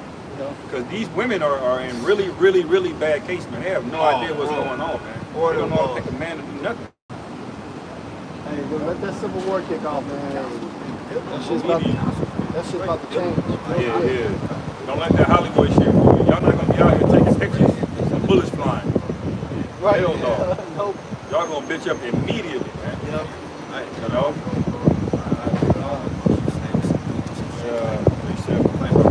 Isaiah 60. This is the book of Isaiah, chapter 63, verse 7. It says, I will mention the loving kindness of the Lord Yahweh and the praises of the Lord Yahweh, according to all that the Lord Yahweh hath bestowed upon us, and the great goodness toward the house of Israel, which he hath bestowed upon them according to his mercy, and according to the multitude of his loving kindness. For he said, surely they are my people. Oh, okay. It says, children that will not lie, so he was their savior. In all their affliction he was afflicted, and the angel of his presence saved them. And in his love and in his pity he redeemed them, and he bare them and carried them all the days of old. So affliction is required, man. Yes. The Lord goes by a moniker called the Redeemer. All right? What does that mean? That means his people are not going to always be in good case. All right? We're going to be put in predicaments where the Lord gets glorified out of bringing us out, man. When the Lord destroyed Egypt, what state were we in? Were we the highest people in Egypt? No. When the Lord delivered it? No, man. We were below citizens, man. Yeah. Just like we are here, man. Yeah, we were some poverty line skid row niggas, man. Right, right. So you gotta think about that when you're going through things, when things hurt, you know, you're going through all these demons are jumping on you. You know, you gotta remember it's a certain cup that we drink out of, but it requires patience, man. Just like going to the gym consistently, it requires patience for you to see a result, man.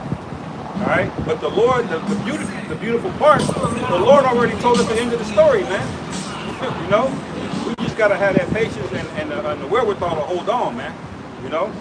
Yeah, he did give us the end game, which is ultimately the promise of the kingdom, salvation, deliverance, man, everlasting peace. And it's not every day where you get the straight up ending of the movie before it comes out. The Lord tells you what it is. So it's all, hey, the Lord's saying the ball's in your park on whether or not you want to believe. You know, all you gotta do is, like I told you what's getting ready to happen. You just gotta go. You gotta overcome all this shit that's about to come at you, though. Can you do it? Well, hey, get that Revelation 2 and 26. Yep, and somebody also get Revelation 2 and 11 and 12. Start at verses 10 and go down to like 12. It says, Overcoming, brothers. This thing is all about overcoming these hurdles, man. You know, hey, we're almost at the end. Like we're like literally like a step away from the ledge. Like we was telling the brothers yesterday.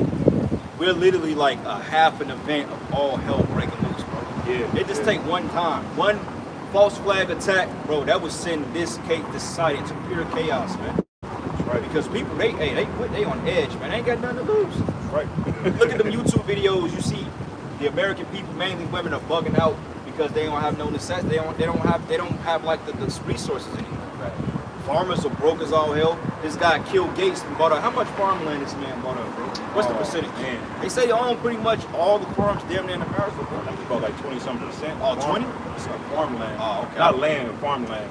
Like, you know, the open plains, but Yeah, okay. I thought could be wrong. I thought he owned more than that. But they say he's one of the biggest land grabbers in Babylon right now. yeah, that's a lot of land, bro. America's got 2 billion acres here. So, like, when y'all driving, like, across countryside in the Midwest and y'all see all the big old plants and all that stuff, hey, just know that it ain't nothing good coming out of that ground. Yeah. He'll parch the ground and sell your ass a lab-grown chicken before you right. actually eat a damn, you know, it's crazy, bro. It's madness, man. He's buying it up so nobody else can farm on it. That's what his purpose of doing that shit is. Yeah. To bring in, usher in this famine. You know, because the number one thing that you can own, the most powerful thing is land. It's land. It's land. Because on that land you can find your gold, It's wealth. your resources. You can find your oil. You can farm. You can charge rent. You can allow someone else to go on there, charge rent, profit. The business come to you. They may want to put a fucking shopping mall on your land. You never know. So if you start by having land, that's the key. Why do you think they came over here and took what? They didn't just take slaves. They took all the land from Gad. Man. Yep. And they passed treaties and passed laws about the land, so nobody else could ever own it. That's crazy. You know? And the Gadites that they pushed on the reservations, a lot of them not even getting. I mean, a lot of them ain't even getting like reparation. A lot of those they call them like 5%ers or something. A lot of them so-called Gadites that's getting the money reparations are like Edomites, man. Like a Gadite like you that look like a Gadite, bro. They're like, nah, you got nigga blood. And like, nah, you can't get it because like. If y'all, you remember when they said Negroes are sold for this much back during the time of slavery? Those are Gadites, bro. Right. But you couldn't tell the difference. They were dark skinned. Right. So this guy up here, fucking what call his ass? I don't know, man. Billy Boyd or some shit, right? So I guarantee if he go in there claiming he's a Native American, they give him all the money in the world. Yeah, I'm 5% Cherokee. I mean, I want to be Cherokee. Wait a minute, man. Right. Like you're not Canadian, you're not British, you're not Irish, you and none of those. You're Edomites, man. Accept it. That's right. You know, they want to be everybody outside of who they supposed to be. Yeah. How the hell are you Canadian? Right. You ain't no motherfucking Canadian, man. That's right. Anytime you speak to a so-called Native American person that's from the res, if they say they're from the res, that's basically they from the hood version of the niggas in the hood. Right. You know, they're in poverty. But yeah, they're supposed to be getting reparations. How you so poor then? Because they're not getting this shit. Man. Yeah. Most of the reservations is deserts, man. Yeah. A lot of them don't have running water. You know, they gave them the worst of the worst land, and they still don't own it. They fuck around and find some oil out there. You saw running right up in that desert barren land you got and taking that too, man. That's right, man. Hey, they can't even the dead can't even have their own shit. They going in the damn burial grounds and taking it for them. You can't even fucking be dead and be buried without it. Hey, get your ass out He this saw it, ground. bro. He saw it dug up and moved whole cemeteries, bro. Yeah. He's so wicked. He would dig the dead bodies up and leave the headstones there. You think, you know, which you Right. shouldn't be going to find your family anyway. He ain't there no more. But still, it's the point. Yeah. You got people that are bug out about that. You see your father's grave site there and his body ain't in the ground no more because Esau moved it. Yeah. Like, come on, bro. For a parking. Scriptures say you're not supposed to remove the ancient landmarks, man. You ain't supposed to move shit around. Right. Who the hell are you to put a jurisdiction on a place you stole? Yeah. Now they seeing it with the small hats over there, man. They're looking at the map, seeing how much settlement they took. They watching them on camera, and nigga running over a whole cemetery with tractors, man. Bro. Just plowing through that shit, nigga, wilding out, bro. I'm like, damn, you saw? Amalek owned Europe, lock, stock, and barrel. Bro, he got to, bro. Yeah, But the way he getting up on television, he straight up bitch that nigga Lindsey Graham, that effeminate senator, whatever he is. Yeah, that clown. Bro, he literally just had a death stare on him. He's like, yes, sir. We're gonna make sure, you know, the drug gets all the funding. And he just looking at him, bro. Like you could just tell this, he owns that man. You know? It ain't no foreign nation, man. They're not an ally we're getting aid to, man. They own this, man. Let me ask you, Jason, a question. Which one of y'all can own land in Switzerland? Hell no. That's so fucking expensive, yeah. Well, you be lucky if they let you buy bottled water from there, man. You got Jakes in Switzerland, man, but you ain't a native of Switzerland. They don't want you over there. Hell yeah. That's that country where you got what, all billionaires over there. Everything costs millions of So dollars. lock your ass up and come over there, bro. You gotta have a special pass to get this. It's too expensive. Like that part over there, like you gotta be a multi-million. If you're a multi-millionaire, you're broke over there. That's how rich it is, man. See? Switzerland, that's land we gonna get back, man. Yeah, Switzerland's beautiful, man. Swiss I'm Alps. gonna run that. I got you got something? Nah, well, I got you. Go ahead. I have the revelation. This Revelation chapter 2, verse 10. Fear none of those things which thou shalt suffer. Behold, the devil shall cast some of you into prison, that ye may be tried. And ye shall have tribulation 10 days. Be thou faithful unto death, and I will give thee a crown of life.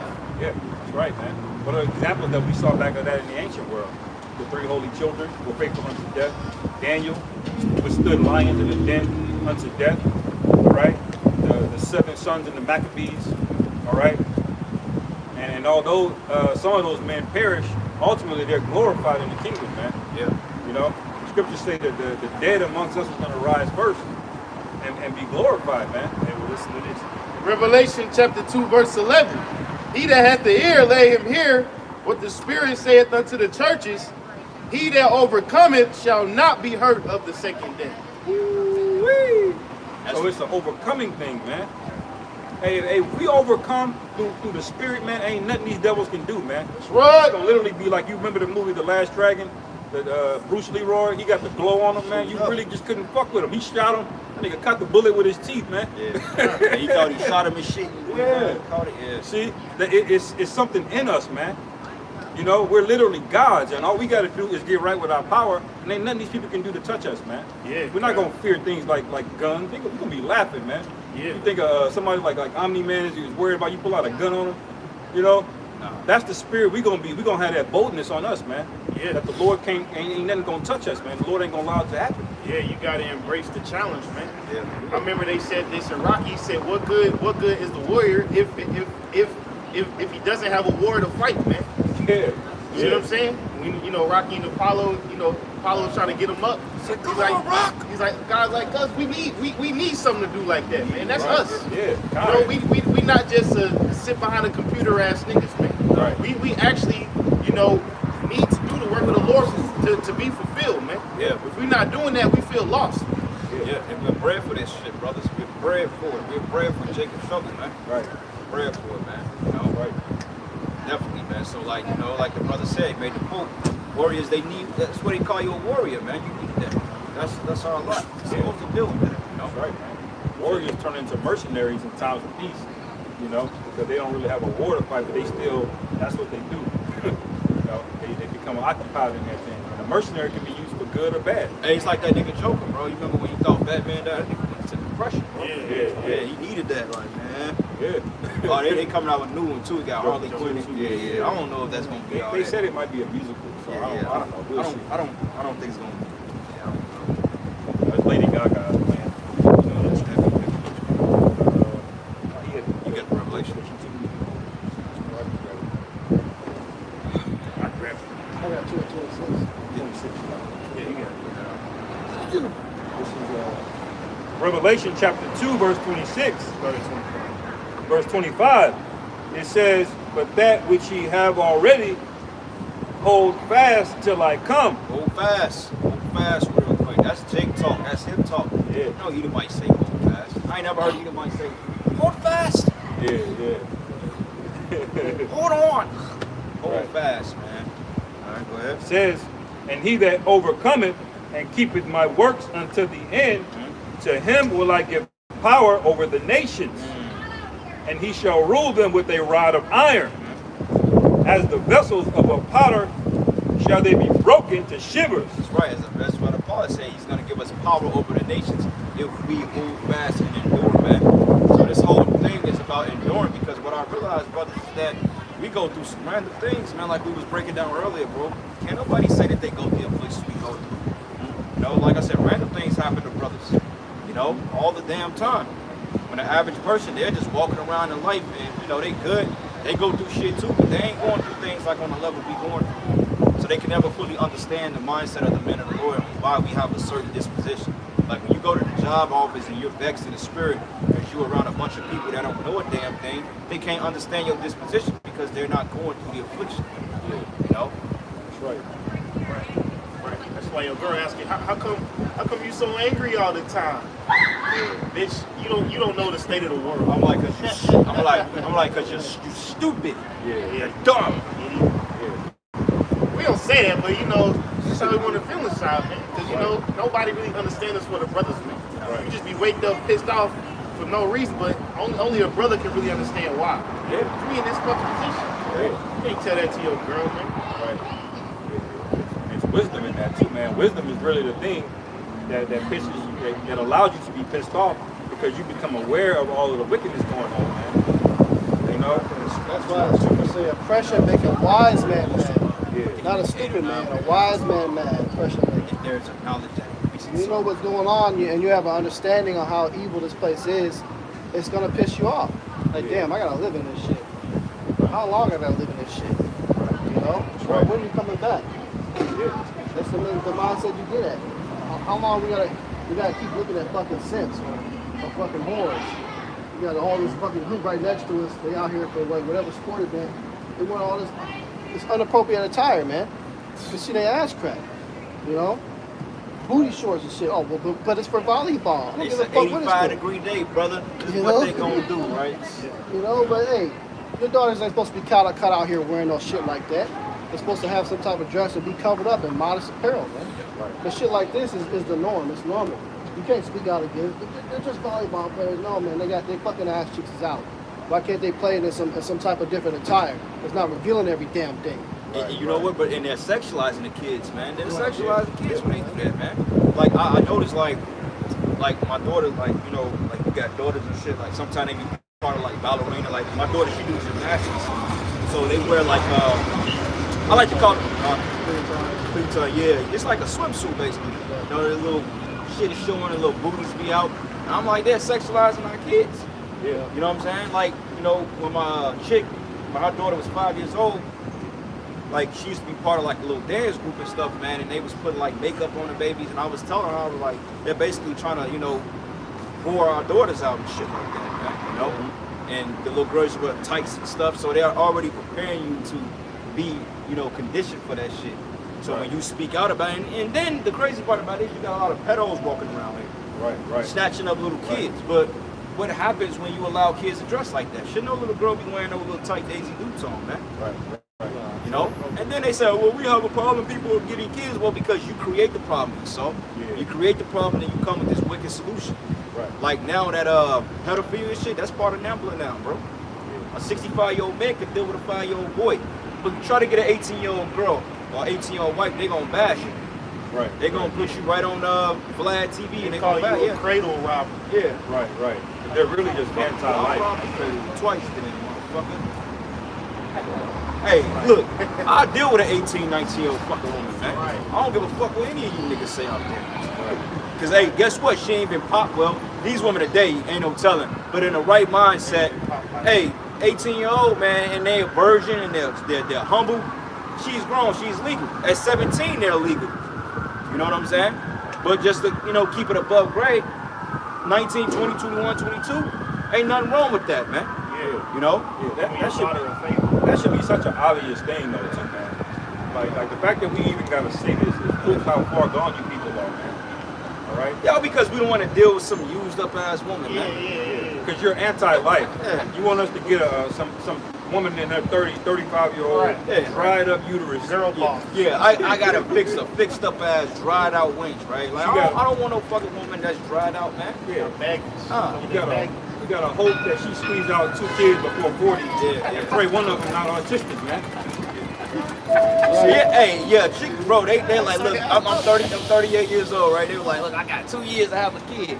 Look, shit, that ain't my problem. You ain't trying to have kids. I don't want to talk. Yeah, like, I honestly, I'm like, look that. at this little girl is probably 8, 9 years, she shouldn't be out here like that, man. Look at that. You got crazies out here. Yeah, but you know what? You know what they do too? They start looking at us like what you looking at. They get on guard. They'll bring their own kid out like that, and then they'll be on guard the whole goddamn time, man. You see, they'll normalize dumb shit like this, but then you gotta sit on the public school 8 hours a day. You know, you can't even watch it. Yeah, that's See? yeah. More. Bro, I hate this fucking place, man. You got some. I got the Ecclesiastes. This Ecclesiastes 1, verse 17. And I gave my heart to know wisdom and to know madness and folly. I perceive that this also is vexation of spirit. See, madness and folly, man. That's all that go down on a Saturday. And you people love it, man. Now I ain't gonna act like brothers is, you know, choir boys. Cause we get out there and do our thing and visit the White Castle, man. But we understand where our satisfaction comes. People being satisfied from a world that's crumbling and actually deteriorating you every day, man. You get certain pains in the body. They don't tell you to fix it. They nigga take these pills. Oh, you fucking depressed? Okay, nigga, take these pills. Oh, you fat? Nigga, take these pills. The whole time your ass feel worse and worse every year, man. Right.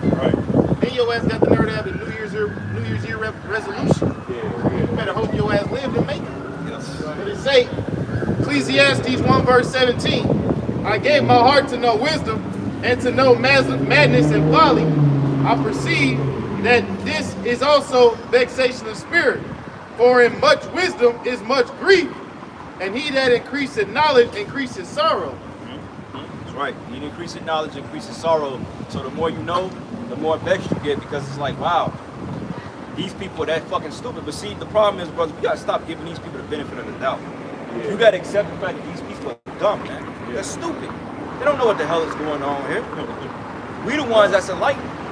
Right? I mean, that's the second fucking blow pop head woman that's on the damn phone. That's why, hey, you hoes gonna get took, man. Right. I can't wait to see the look on your face when the Lord allows this place to fall, man. Yeah. Straight up, bro. Cause, hey, bro, sometimes, bro, I just want to walk down the street and, like, in my mind, I just picture me just slapping the shit out their ass, bro. Just go, boom, like, what the hell are you people doing? Right. You know, because this place is full of anti-Hamashiachs, man. Yeah. We are, bro. Look at this shit, bro. Yeah, I got something real quick. This is the book of Sirach 21, and I'm gonna start at verses. Let's start at verses 10. It says, "The ways of sinners is made plain with stones." You know what that means? Pick up a stone and you knock a nigga upside their fucking head with it. But it says, "But the end thereof is the pit of hell, which is death." Okay, Nate, it's not talking about going to hell and burning. It's talking about the grave. Okay, that word in the Hebrew, a shawwal, which means the grave. Okay, you gotta stop teaching hell, man. That shit is not biblically accurate. Okay, but you know what? He's a Christian, and sooner or later, the doctrine is going to become more Christianized, man. Y'all brothers watch. Before you know it, hey, anybody can make it. I'm surprised they ain't taught that yet. But it says, "But he that keepeth the law of Yahweh Ba'ashem Shai, getteth the understanding thereof, and the perfection of the fear of the Lord is wisdom." And this is why we understand, because we fear the Lord, man. Okay, the Lord has put a certain amount of wisdom in us to know how to fear him and to serve him. But these people, they don't have that. Okay, these people don't have that fear or that moniker to serve the Most High, man. So they're left into their own devices. But it reads here, and it says, "He that is not wise will not be taught, but there is a wisdom which multiplies bitterness." You know, going back to the precept the brother just read. Yeah. So the more you know, the angrier you get, the more pissed off you get, the more aggravated you get. Right. Because it's just like you're really suffering these people, man. Yeah. Right. I mean, it's more, but you go ahead now. This is the book of 2 Peter, chapter 2, verse 4. "For if the Most High spared not the angels that sinned, but cast them down to hell, and delivered them into chains of darkness to be reserved unto judgment, and spared not the whole world, but saved Noah, the eighth person, a preacher of righteousness, bringing in the flood upon the world of the ungodly, and turning the cities of Sodom and Gomorrah into ashes, condemned them with an overthrow, making them an example unto those that after should live ungodly." But these people don't follow that example. That's why the month of June exists here, man. All right? But it says, verse 7, the main point, "And delivered just Lot, vexed with the filthy conversation of the wicked." Yeah, why don't they not bring that up in Heat Month? You know, y'all want to be proud. Why don't you go to the history, Nick? Because you know they got something called Alphabet Community History. Why aren't y'all going in? Why is Sodom and Gomorrah not the first history in that? Yeah, but what happened to him? Yeah. And then when you go into that with him, oh, well, that was just a story written by man. But isn't your curriculum written by man? Right. Right. You know, and that's why they fight it, because it condemns they fucking asses, man. Right. In that story, you can go and see the archaeological evidence that prove it today, man.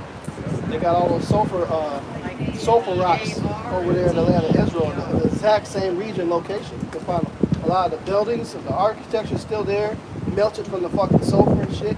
It's all there, man. Yeah. You can't dispute that. Not only that, look up Pompeii. It's another great example. That whole fucking wicked ass town, the city, was all bobos. Yeah. And bestiality was going heavy, man. Yeah, They had people fucking raised up in fucking cages and beasts to have their way with them. Right. See, there's only so much time the Most High is gonna suffer this shit, man. Even if you're not of Israel, you out there doing wickedness, the Most High gonna show up, man. Right. he gonna appear like Candyman, man. Because the scriptures speak about the sins waxing worse and worse unto heaven, man. The whole earth got like that at one point. That's why he flooded it. You know? And the Lord gonna show you the true meaning of the rainbow, man. Coming up soon. He gonna show you what it really means. He gonna give you the real breakdown. Right, man. That rainbow came after the ass whooping, after the death and destruction. I had a article. This is actually paralleling the eclipse with Nat Turner, man. You know, since we just had the eclipse on Monday, I kind of wanted to bring this out because Nat Turner was partially inspired to do his rebellion off the shine that the Lord showed him, man. Yep. Which shows that how docile Jake got today, man.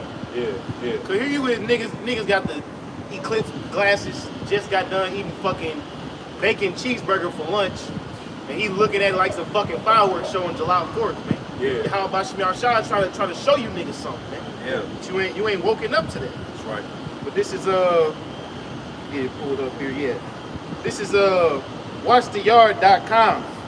Is the title is entitled "Exploring the Ties Between Nat Turner Eclipses and Monday's Celestial Event." It says, as America anticipates the celestial spectacle of a solar eclipse, Monday's events hold profound significance beyond this astronomical marvel. For many, it's an opportunity to witness a natural wonder, a momentary dance between the earth, the sun, and the moon. Yet, in the annals of history, eclipses have often been more than mere cosmic phenomena. They've been intertwined with pivotal moments, including the story of Nat Turner, a emblematic figure in the struggle for freedom and justice. They say Nat Turner, born into slavery in 1800 in Southampton County, Virginia, would become a central figure in the fight against oppression. His name etched into the fabric of American history for his rebellion against the brutal institution of slavery. They say Turner's path to rebellion was marked by a deep religiously and profound sense of purpose. He believed himself chosen by God to lead his people out of bondage, a conviction that is said to have come to him after witnessing a solar eclipse in February 1831. So he was a prophet, man. Yeah. You know, even though he wasn't set up to, you know, release Jake at that moment, but the spirit on the Lord was on that man to do those things, man. Yeah. He got the ball rolling. You know, right. He was a Right. piece of the puzzle that eventually allowed us to have the liberty to come out and speak against this devil. Yeah. Because at that time, we didn't have the liberty to speak against the so-called white man. But he was doing it subliminally, you know, when you read that, when you watched that movie, The Birth of the Nation, Yeah. he was condemning them damn devils through the scripture. He found out they were Edomites. He was calling them out, man. Yeah. Yeah. He It didn't showed be that that, captivity, so go into captivity. He was bringing that precept out. that showed too that I think that showed that the Most High was going. They like blurred it out, but it said something about having war with Amalek and generate. They had that in that movie, bro. They showed it like in a little clip. And Nat Turner's rebellion started other rebellions, man. Yeah. That led to other Jakes kind of freeing themselves and stuff like that. And you know what? That's going to come back in a big way because eventually Jake is going to succeed and he's going to come against Esau. And the Most High is going to raise up 144,000 Nat Turners out here. Yeah. Through the bin. Matter of fact, get into some of that power, man. Get that Genesis in 1:14. I got another quick one. This is Luke 21:25, and there shall be signs in the sun and the moon and in the stars and upon the earth distress of nations with perplexity the sea and the waves warring. It said they're going to give you signs, and then what's going to happen? Distress upon the earth. So this time around here in 2024, you didn't see no people bugging out worried about that. But what's to follow is distress. Great distress is coming. But they said a lot of people got sick though after the eclipse. They said a lot of people started feeling sick after that eclipse. So, you know, people were bugging out and they said people started having heart attacks from it. Just found out that they was spraying chemicals in the atmosphere. Like on a line of totality, Esau was cloud seeding, so a lot of the places that were supposed to saw totality didn't necessarily see it because allegedly the eclipse was switched off a couple miles, so people was getting sick of that shit. Let me read this paragraph again. It says, Turner's path to rebellion was marked by a deeply religiosity and profound sense of purpose. He believed himself chosen by God to lead his people out of bondage, a conviction that is said to have come to him after witnessing a solar eclipse in February 1831. Historians note that Turner interpreted the 1831 eclipse as a divine sign of the upheaval he would initiate. Which, Right. I mean, obviously he knew that Esau had to be taken down, but he didn't have a full understanding. See, now we got the full breakdown because you have to approach this man spiritually. You know, Nat Turner approached him, you know, with his own blessing. What year was that again? 1830. 1831, and it was just 30 years later. What happened? The first Civil War. And what did we just see? Another fucking eclipse. So what can we expect real soon? We just had another eclipse too that was in 2017, and this one crossed out America. So what can we expect, man? Right. Yeah, in 1831, you look at where Esau was writing down, Nat Turner scared the shit out of all of Esau across the country, man. Nobody was talking about letting us go at all until those rebellions started with Haiti a little bit before that, then Nat Turner, and they were like, man, we got to do something. Then the North versus the South, they split. Cause they like, man, look, we still gotta try to take out Gad in the West. Like, we gotta do something. So they put a fear on them, but it didn't result into war until like about 30 years later. But they like, all right, well, let's fight then. You know, that really marked Jim Crow. Yeah, then you had what they call the Gullah Wars too. A lot of Jakes were freeing themselves, and it was Seminoles and Levites, man. Yeah, You know, yeah, and trained yeah, up in yeah. Calvary and shit. Yeah, We got a lot of bodies on the But ultimately, you know, this says the date 1861, but really, the Civil War began when Nat Turner kicked that shit off. Yeah. that was really a civil war. That was really the Civil War because Jake was putting Edomites down, man. Yeah. The Gullah Wars, they was putting Edomites fucking down, man. They were terrified, so they needed to come to a way to, basically, what they call negotiate or come to a treaty with niggas. Let's quote unquote tell them that they're free now, and that's gonna make them good. But they're not really free because we're gonna come up with all this other shit. You know, what they call the 13th Amendment. Yeah. They did a lot of sneaky shit, same way they did with Gad. So they made us think we was free, but really what was happening is they were still just putting us in oppression. That's all it was, yeah. That's why when the war between the North and the South, that's why a lot of those slaves that were so-called emancipated, they was allowed to fight in the military because that was a so-called way of freeing them but keeping them as contractual slaves. Same thing today, because you're really not free. If you have any paperwork or a driver's license, you're not really free. So Esau had to think of something like, wait a minute, man, we can't have these niggas in hardcore bondage anymore because clearly they're going to rebel against us. So let's give them a little leeway and then, you know, kind of separate them and we can ambush them and take them out like that. Right. Jake was getting ambushed a lot too, man. That's right, man. Back in the early 1900s and shit, man. Hey, they catch Jake. A lot of Jake, y'all trying to come? Y'all come past. You don't act like y'all camera shy. Y'all got Facebook, Instagram, all that good shit. But anyway, They say the eclipse of 1831 cast a shadow over the landscape, much like the shadow of oppression that loomed over enslaved communities across the South. you gonna hit something, bro. That's the shit you don't do now. You do that shit at 2 o'clock in the morning. Don't do that shit right now. They say the eclipse of 1831 cast a shadow over the landscape, much like the shadow of oppression that loomed over enslaved communities across the South. Turner, a preacher among his fellow enslaved, see, he was a preacher. See, the movie showed you that. He already had that inkling about the scriptures, man. It's just the Most High opened his mind up to let him know that, the Edomite gotta be taken down, man. Yeah. And we in those times now. Yep. But he say Turner, a preacher among his fellow enslaved, saw in the celestial event a call to action. See, you niggas looking at it like fucking July 4th. Jake was in the right spirit. Jake knew that it was a sign from the Most High, man. He say saw in the celestial event a call to action, a cosmic affirmation of his mission. It is said that he confided in trusted allies, sharing visions of insurrection and liberation, fueled by the symbolism of the eclipse. So wait a minute, he said visions, okay? So that means that it was divine at some point. So basically when the Lord told him, when he put the dream in his spirit, during the time of the eclipse, and this is what's gonna happen, because like the brother was breaking down earlier, that didn't happen in vain. Like, okay, he may have died, but that paved the way for a lot of other things to open up some shit.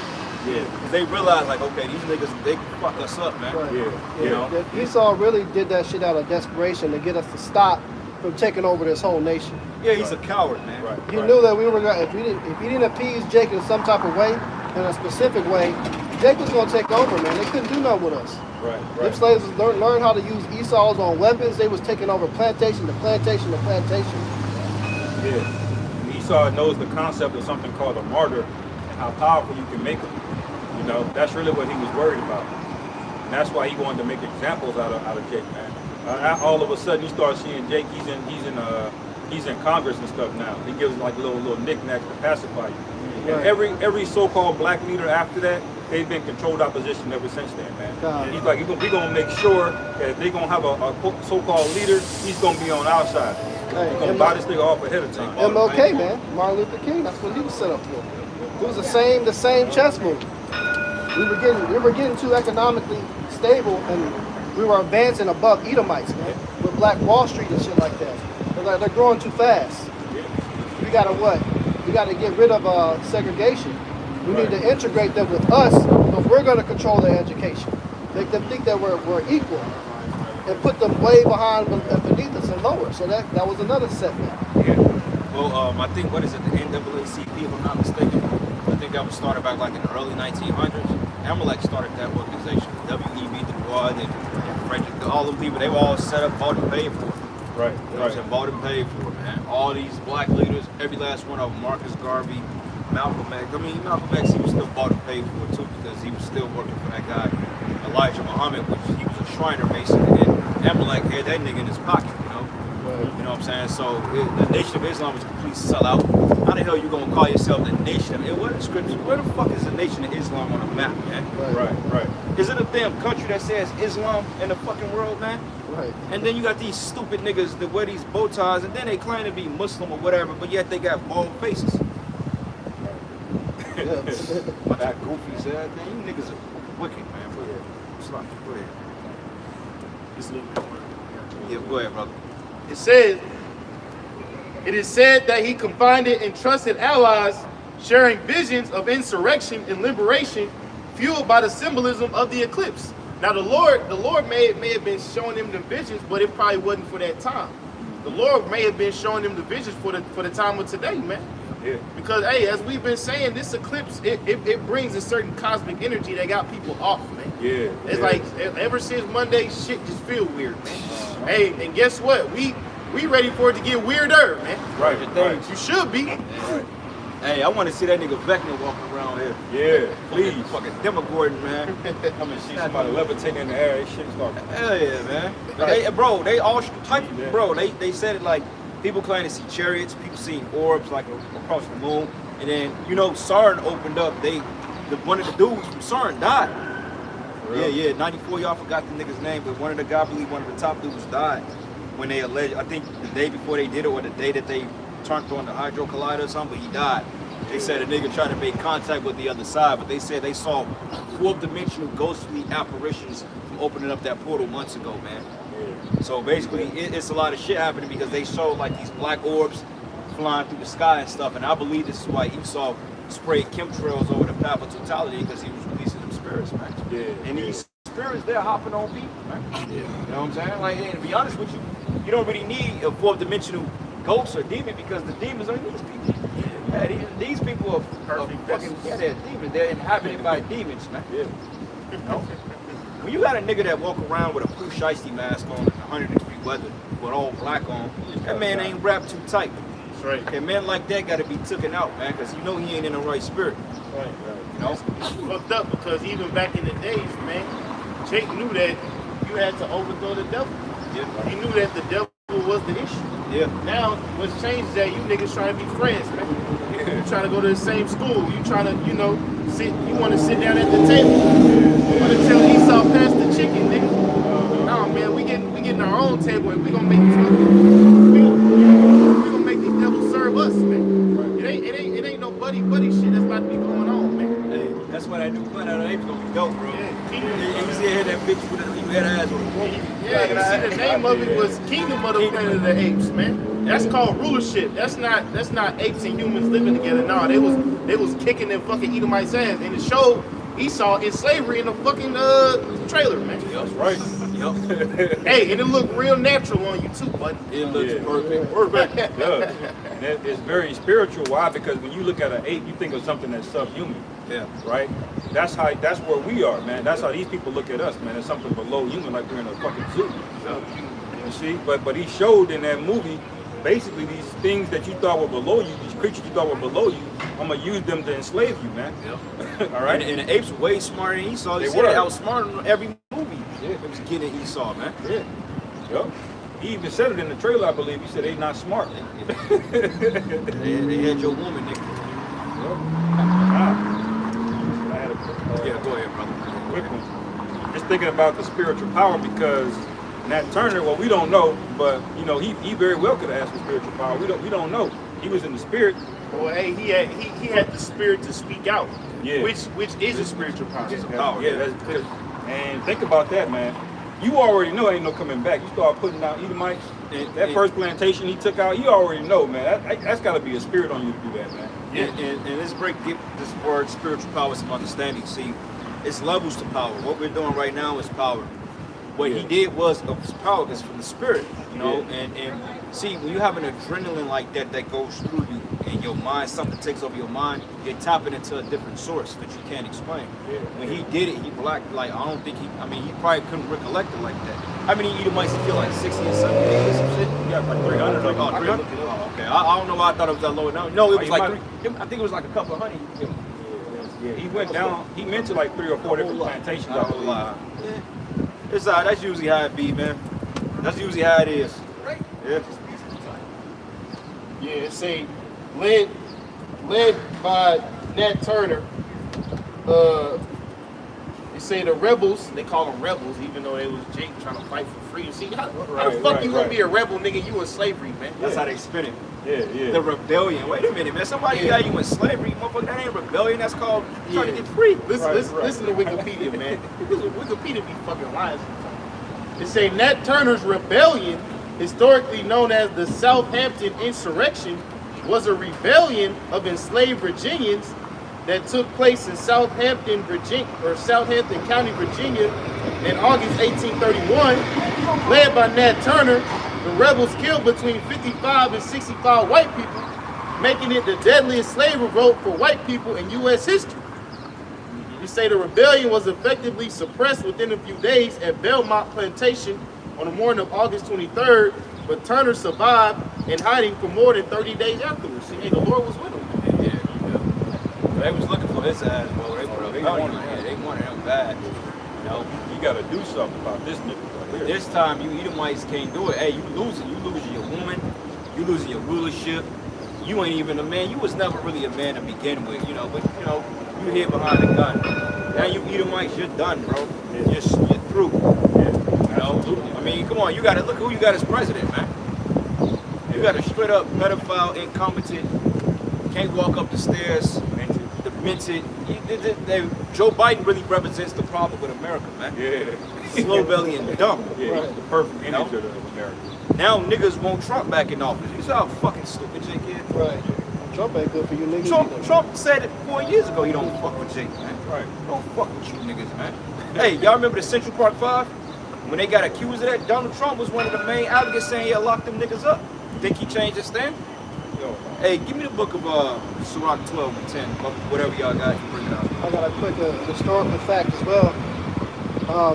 This is a total solar eclipse occurred on July 9th of 1945.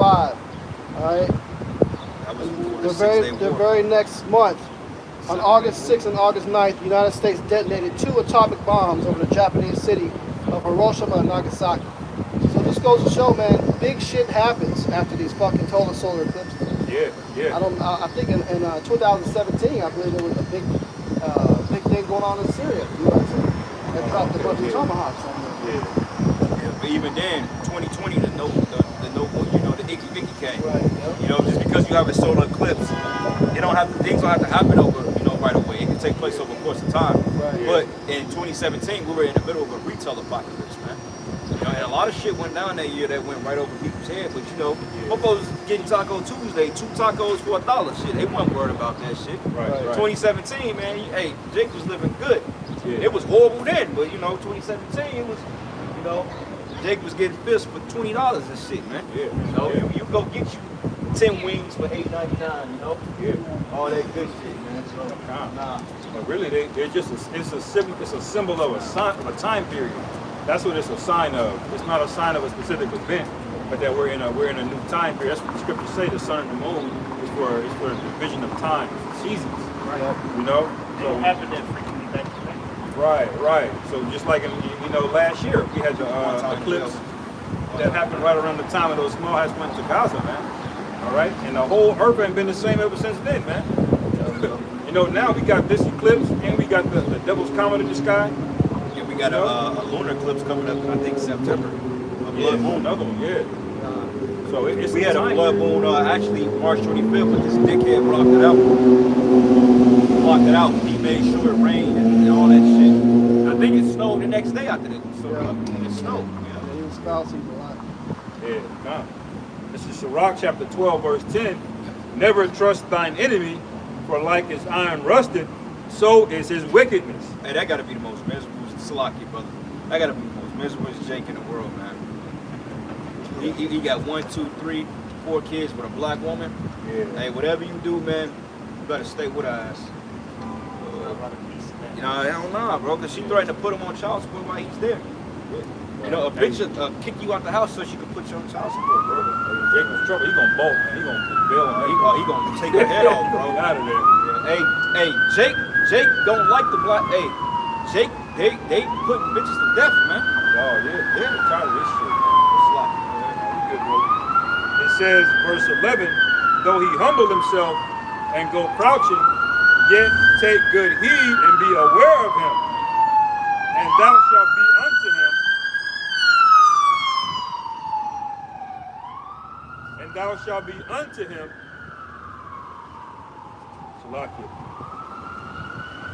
As if thou had wiped a looking glass, and thou shalt know that his rust hath not been altogether wiped away. right, so you're not supposed to trust this devil, man. I don't give a damn what.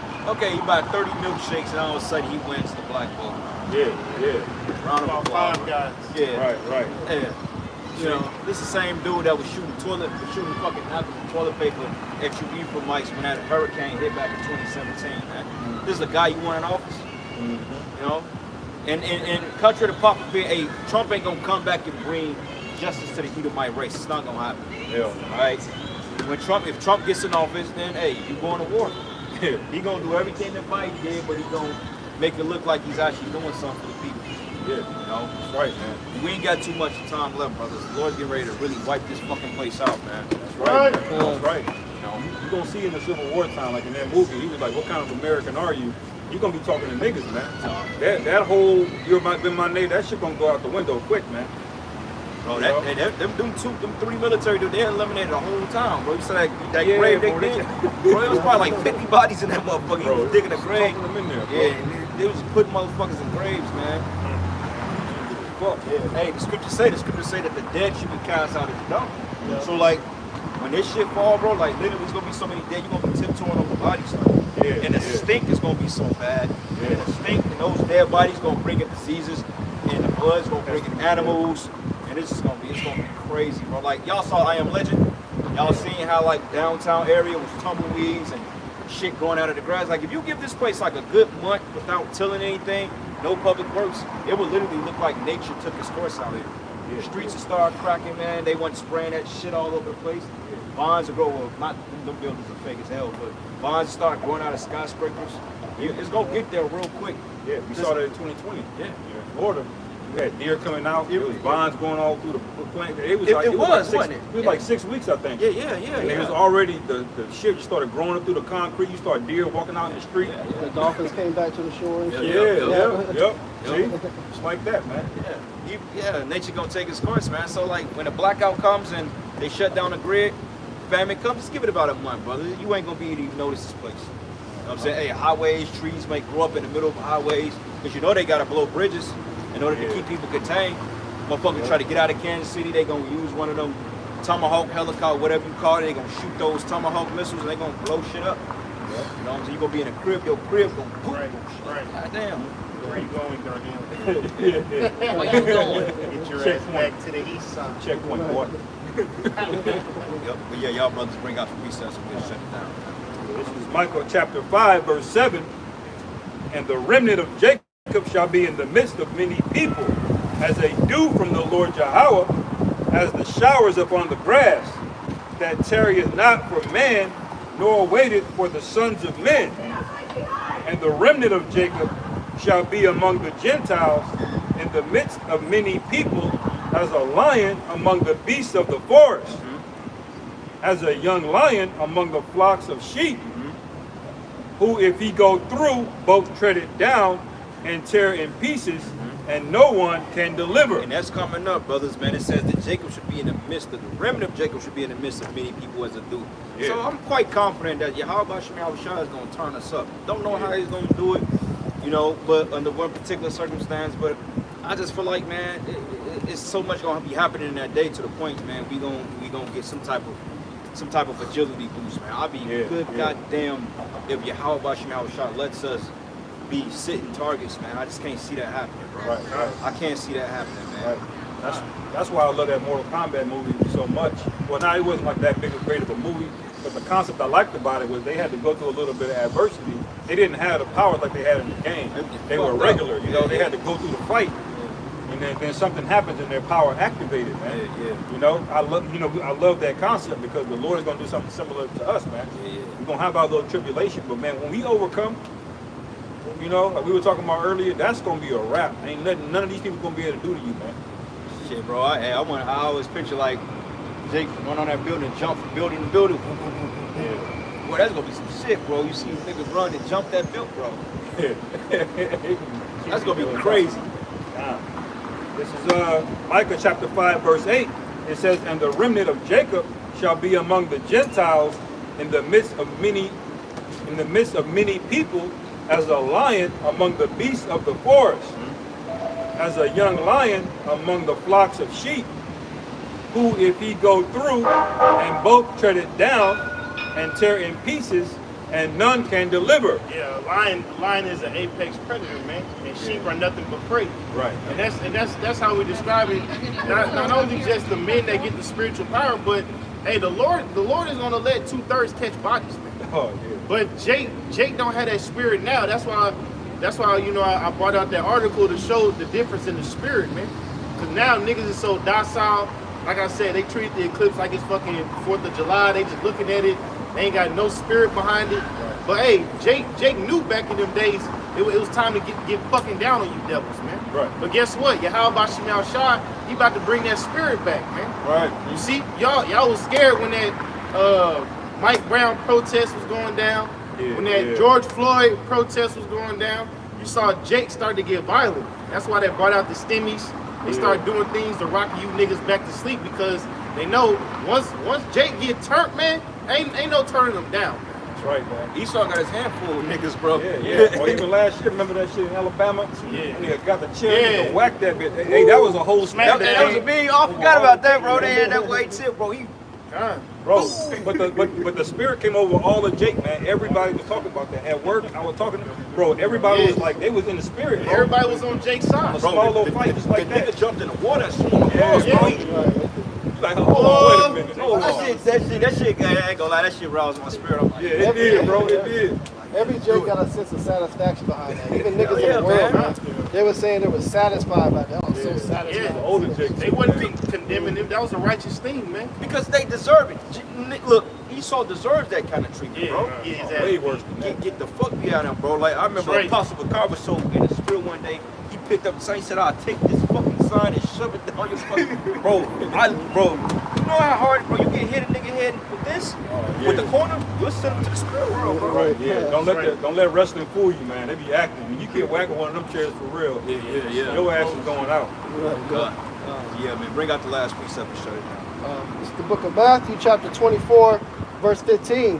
When ye therefore shall see the abomination of desolation spoken by Daniel the prophet, stand in the holy place.